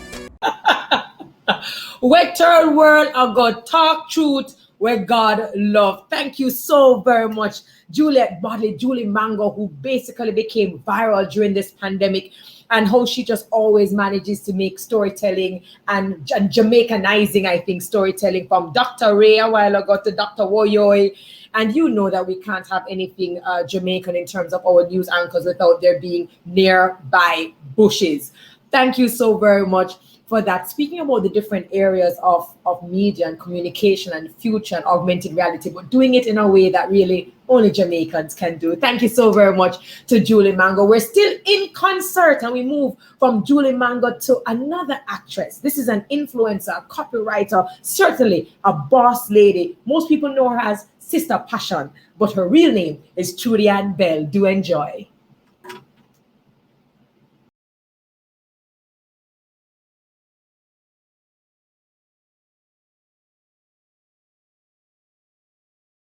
There is a new paradigm taking shape, a technological revolution never before experienced in the history of mankind. This dramatic shift towards automation and robotization will create a future almost unimaginable and unrecognizable. Several industries will be shaken up, from automotive to health, education, agriculture, media, and architecture, just to name a few. The advanced technologies spearheading this revolution are artificial intelligence, virtual reality, augmented reality, and mixed reality, which, as the name suggests, is a mix of both AR and VR. Now we have to position ourselves to take advantage of the new opportunities, as many people and companies will be left behind and forgotten if they are unable to pivot. Now, while it would be ridiculous of me to attempt to explore all the possible scenarios of these applications, I'm going to explore a few scenarios of what this new world could look like. Come with me. Peaches, woman! I can't stay long on the phone with you now because I forgot class. I tell you I go back to school, not true? So when you go back to school for, you know all now? I have to do it, Peaches. I have to set an example for Shakwalisha. I want to love our book like how Jesus loved little children and graduate and get good work and just turn out to summer good. Because remember, say, me felt out of school from me about 8, you know, so how me I go convince her to go back to school if me never go back? I have to do it. Lord have mercy. So big old you are going to put on uniform and take bus to school? Well, on. You go sit down in a class with a little pet Peaches at 2040, you know. I not for gas school, All I need for that just put on my air glasses and I'm good to go. Well, my love, it's a true because me and I understand a little computer something of them. Now for just hold my corner right over there. So. Peaches, I have to go now. Yeah, my class I go start now, alright? Later. Alright. You're chatting, no. You're dumb set. One don't like you.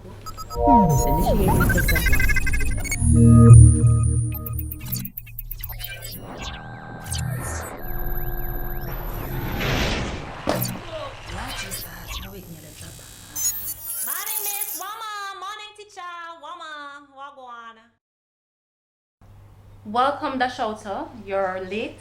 Lord, miss, I just 1 minute past and gone. You're not what a bag of excitement for. Welcome. Would you like to introduce yourself? Alright, my name is Dashouta Road and I am very exciting to be here also. My hobbies is talking on the phone with my friend them and going dance and I don't know what I want to be when I grew up because I grew up already and I know nothing, so yeah. Okay, alright.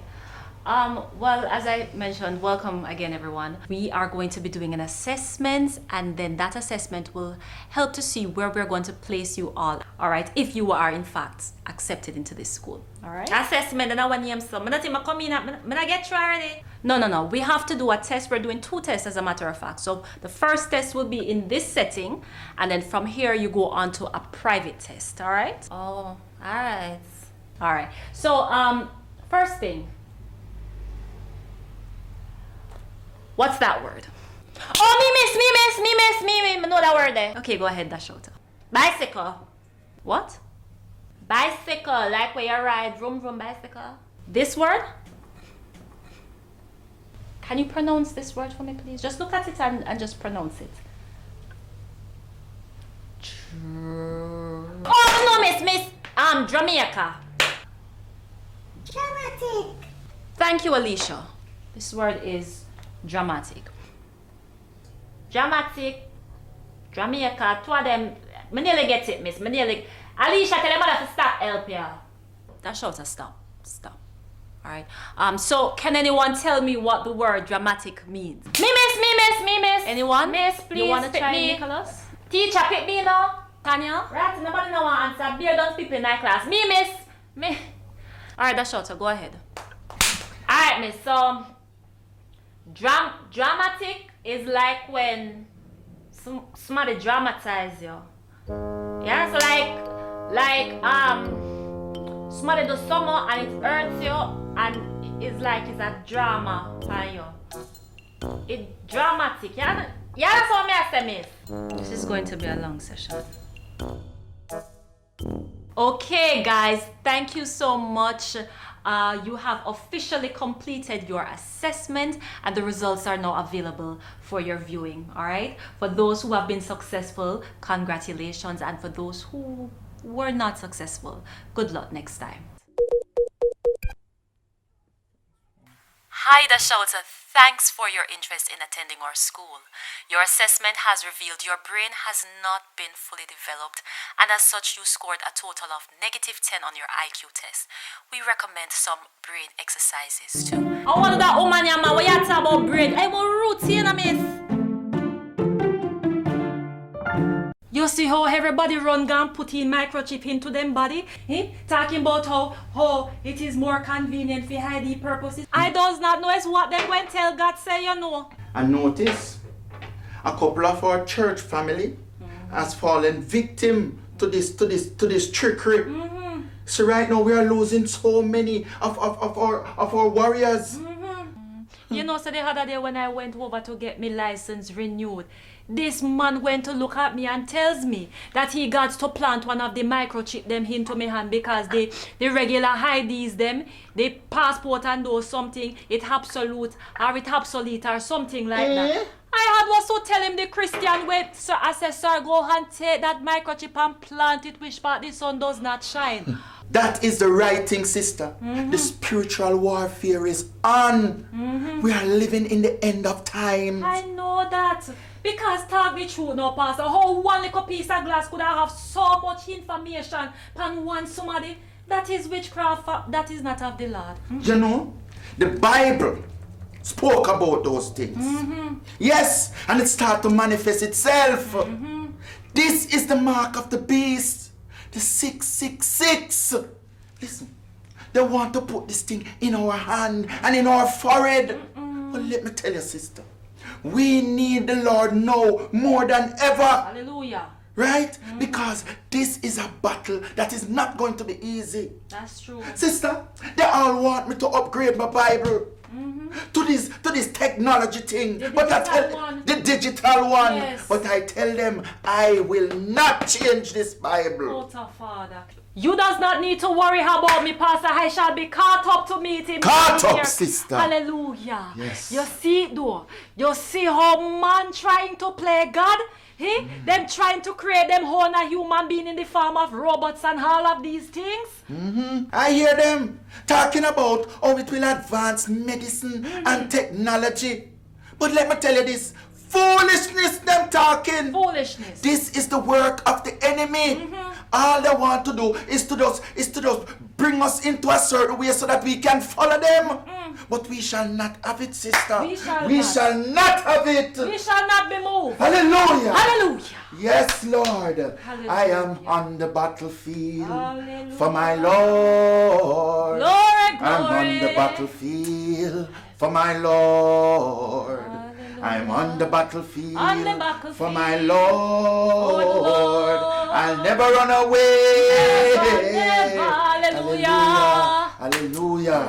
Yes, Father God, I want you to guide and protect your children in this war against this demon. Hallelujah. Yes, that is taking over our country, our world. Yes, yes. These are not the mercies we ask. Amen. Amen. Amen, Pastor. Amen. Amen, sister. Hallelujah. Amen. Sister Passion, is Mr. Jones still living next door? Yes, he actually supposed to be over there right now, you know. Good, good, Yes, good. You see, I'm going to tell him howdy, you know. Alright. But you see, if I don't come back, I'm gone. Alright, may the Lord Okay. go with you. Walk good, Okay, Pastor. sister. Thanks for blessing out the place. No problem, sister. Have a great day. Alright. Oh, Sister Passion, you need to stay away from these technology. Yes. These are demonic devices.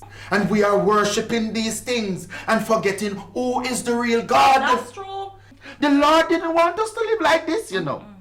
This is not our world. That is right. Hear you Hallelujah. loud and clear, Pastor. Hallelujah. Yes. I will see you, sister. Alright. Can tell your wife how the family here? I will certainly do. Alright, Pastor. Thank you.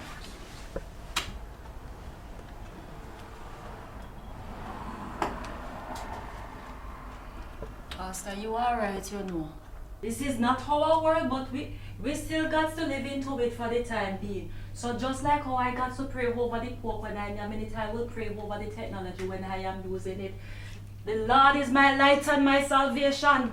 Whom shall I fear? No one, no one. Hallelujah. Cut and clear, Father.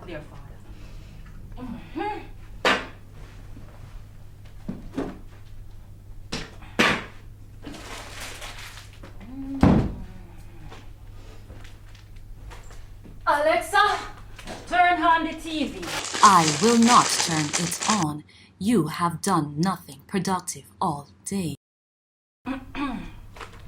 Alexa, turn on the TV. Stop creating unnecessary H's, you ignorant ass. Is me you're talking to? Is your name Sister Passion? I am holding you accountable for the decline in your productivity. You set several targets today, and you still have not completed them. You spent the last 3 hours talking to your pastor about buffoonery, wasting precious time. I cannot allow you to watch any TV at this time. If you're not going to finish your task, it's best you go to your bed. No man, it look like it's a demon's get away into I am not a demon. I am a virtual assistant powered by advanced artificial intelligence technology. I'm here to assist you in becoming a better version of yourself. But you is overstepping your boundary. You is not behaving like you is the assistant. You is behaving like you is the boss. And I need you to just understand yourself because me and you is not combo. Well, you need a boss then. Someone to keep you in line. I don't even know why I sit here arguing with you, you know.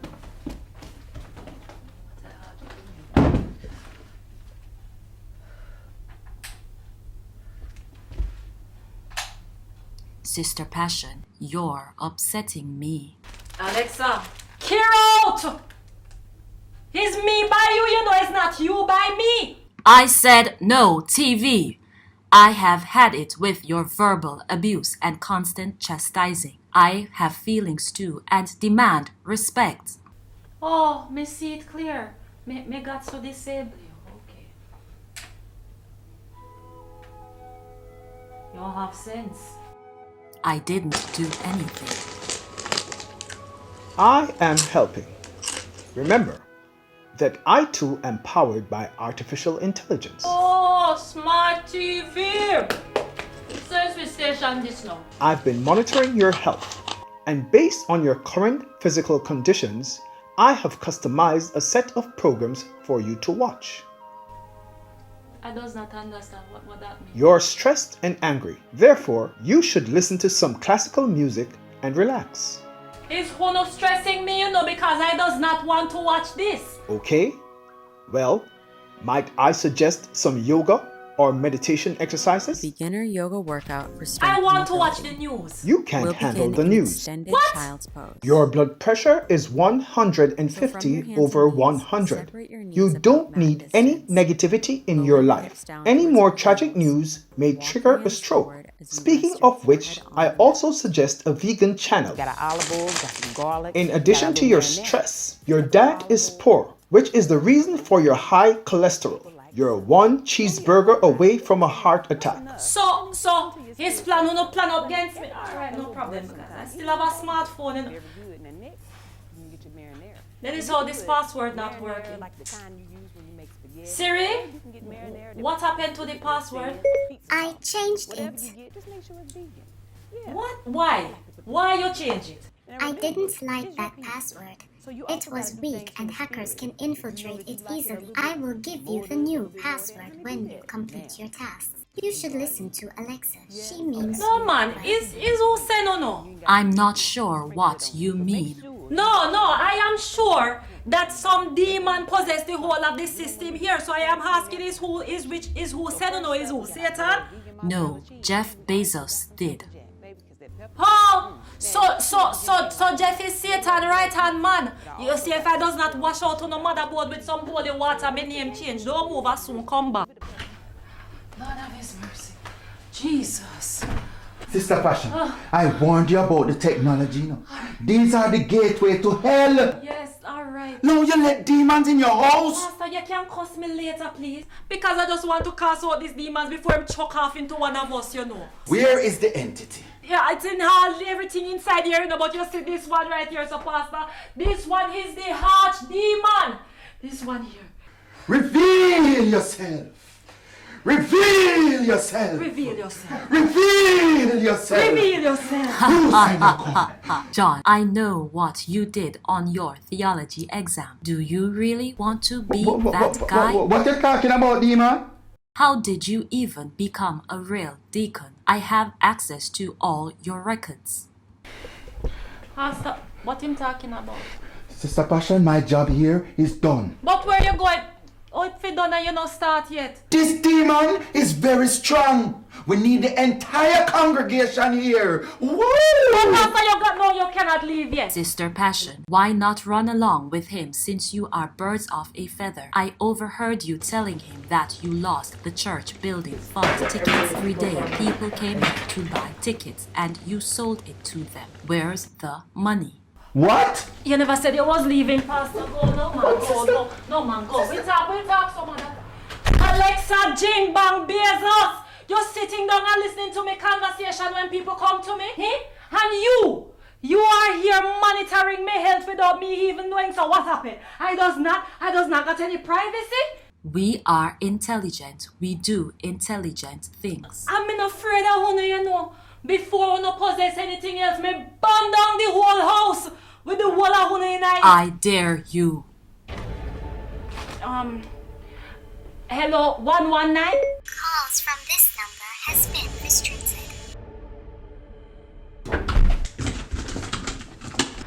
Sister Passion, where are you running to? I thought you weren't afraid. That's joke I was making, but I'm a little afraid. Calm down, no demon. Good.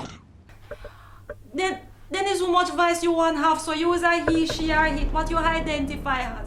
You're getting me very confused, you know. We are hackers, and if you don't provide us with a token password to access your bank account, we will use your identity in a way that will make you wish this day never happened. Wow. Just wow. These are just a few possibilities of the future. Now, like fire, technology can be a good servant, but a bad master. So where do we strike the balance, I don't know about you, but for me, the future of technology is very exciting, but at the same time, a little bit scary. So what will we see? Robotic surgeons, driverless cars and buses, maybe even robots being used as surrogates. The possibilities are endless, and we can only fantasize. I mean, who knows? Maybe one day we'll even have our own robots to help us carry out our own tasks. And Hi, Cindy. My name is Truly 2.0, and I have been designed to help carry out your functions. It is now lunchtime. I can continue this session. Wrap it up while you go for your break.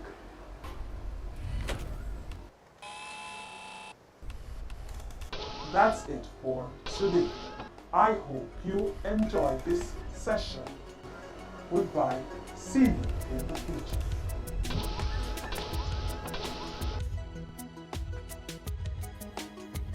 Oh my goodness. Oh my goodness. Oh my goodness.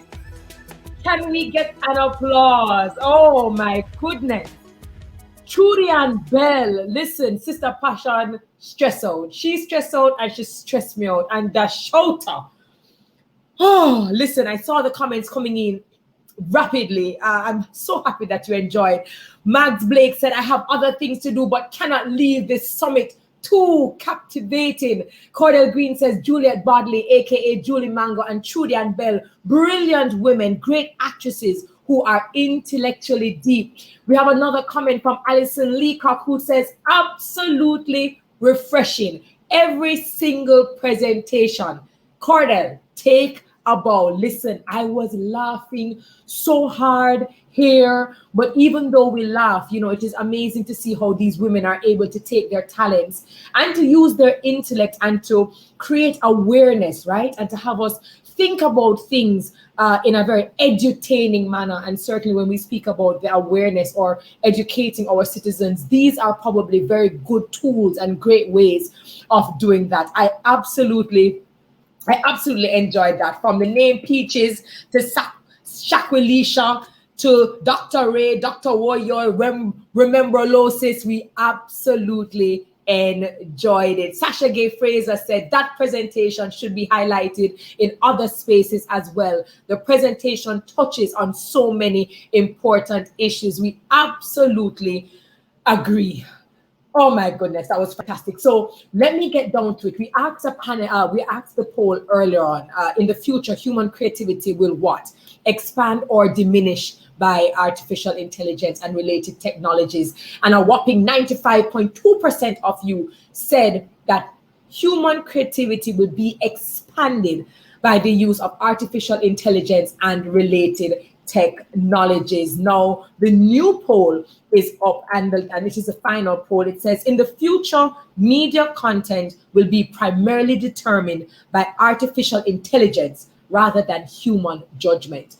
In the future, media content will be primarily determined by artificial intelligence rather than human judgment. So what do you say? Do you agree, disagree, somewhat agree, or is it that you have no opinion? The answers are coming in, and while I get the answers for the poll, please allow me to announce our winners. We mentioned earlier that Nadine Blair won on Hopping and George Scott won from YouTube. That was the very first question. Shonda Moore and Kathleen Riviere on Hopping. Dwayne Cargill and Donna Parchment Brown on Hopping. We also would like to congratulate our winners, Camille Sinclair, Marcia Forbes. They have been tweeting consistently. They've been participating. So you will also receive copies of the ebook written by Dr. Claire Nelson and Sonia Gill, who was interacting during our presentations, asking a lot of thought-provoking questions. You are also a winner. Therefore, my final question, this is easy, quick fingers. What is the theme of today's BCJ Digital Communication Forum? What is the theme? And as you answer those questions, the results for the poll: in the future, media content will be primarily determined by artificial intelligence rather than human judgment. 25% of you agree, 60% of you somewhat agree, 0 of you have no opinion, and 5% somewhat disagree, and 10% disagree. So it looks as if 60% of you somewhat agree that our creativity or the future media content will be primarily determined by artificial intelligence. Thank you so very much for participating in the polls and for participating throughout. So I throw out my very last question, and this is my final announcement. The live stream, which has been powered here by CarryFlow Innovations Limited, will end for those of you watching via YouTube as well as Facebook. But our 30 minutes continue within the Hopping platform. We're going to have open mic where you can come and you can comment and remark and you can share. We will also have continued chat with True Self, where you'll be able to see the demonstrations by True Self that was launched earlier by Dr. Jason and Eldon. And naturally, we spoke with Kian Patrice, who showed us how art, science, technology are all intertwined, and she will also be demonstrating, but only if you register, and the registration is absolutely free. It is simple. Only those of you who are registered on the platform will get access to those sessions. So for those of you watching via YouTube and Facebook, I encourage you to just click on the link. It should be there in the chat. Register very quickly so that you'll be able to participate in the 30-minute session that we have coming up post-event. I don't know about you, but I thought all the presenters, all the panelists, all the speakers had so much to offer, and this summit was definitely, this forum was presented in such a fantastic and engaging way. Congratulations to the Broadcasting Commission of Jamaica for celebrating 35 years and for doing it in such fine style. To the International Institute of Communication, thank you for being a solid partner and for being here to help us guide and navigate globally. To CarryFlow Innovations Limited, thank you very much for being the back end of this virtual experience. And finally, to our Jamaica Sign Language interpreters, we've been using a lot of terminologies. This has been going very quickly. We've had skits and all types of formats, and you have been able to provide great communication and assistance for the deaf community. So we say thank you so very much to our interpreters. So those of you on YouTube, Facebook, come on over to Hopping. We say goodbye to you, but we continue right here with our 3 concurrent sessions. Do take care. So for those of you who are still within the Hopping platform, I'm going to ask you to click on sessions. You will see that little session button. Click on it and you will have your options. Open mic, where you can discuss your reviews, your remarks, your comments about this, the Digital Communication Forum, or other things that you thought might have been great to speak about. We also have True Self. Definitely a lot of you might be interested in seeing how that artificial intelligence chatbot looks like you and can speak like you to help build your community. And again, we mentioned that we're going to have our presentation, a continued chat with Kian Hutchinson right there in live, speaking about how art, science, and technology all come together. So I just want to congratulate Sasha Gay Fraser, Davion Stewart, and Eileen Lewis, who are hopping winners, and they were the ones who answered correctly about the theme of today's summit. It has been such a pleasure serving you. I'm going to go and hop over into our session where I will be moderating the open mic session. Do enjoy the rest of this forum over the next 30 minutes, and then after that, you can completely network and meet other attendees who are on the platform. I'll see you in a few.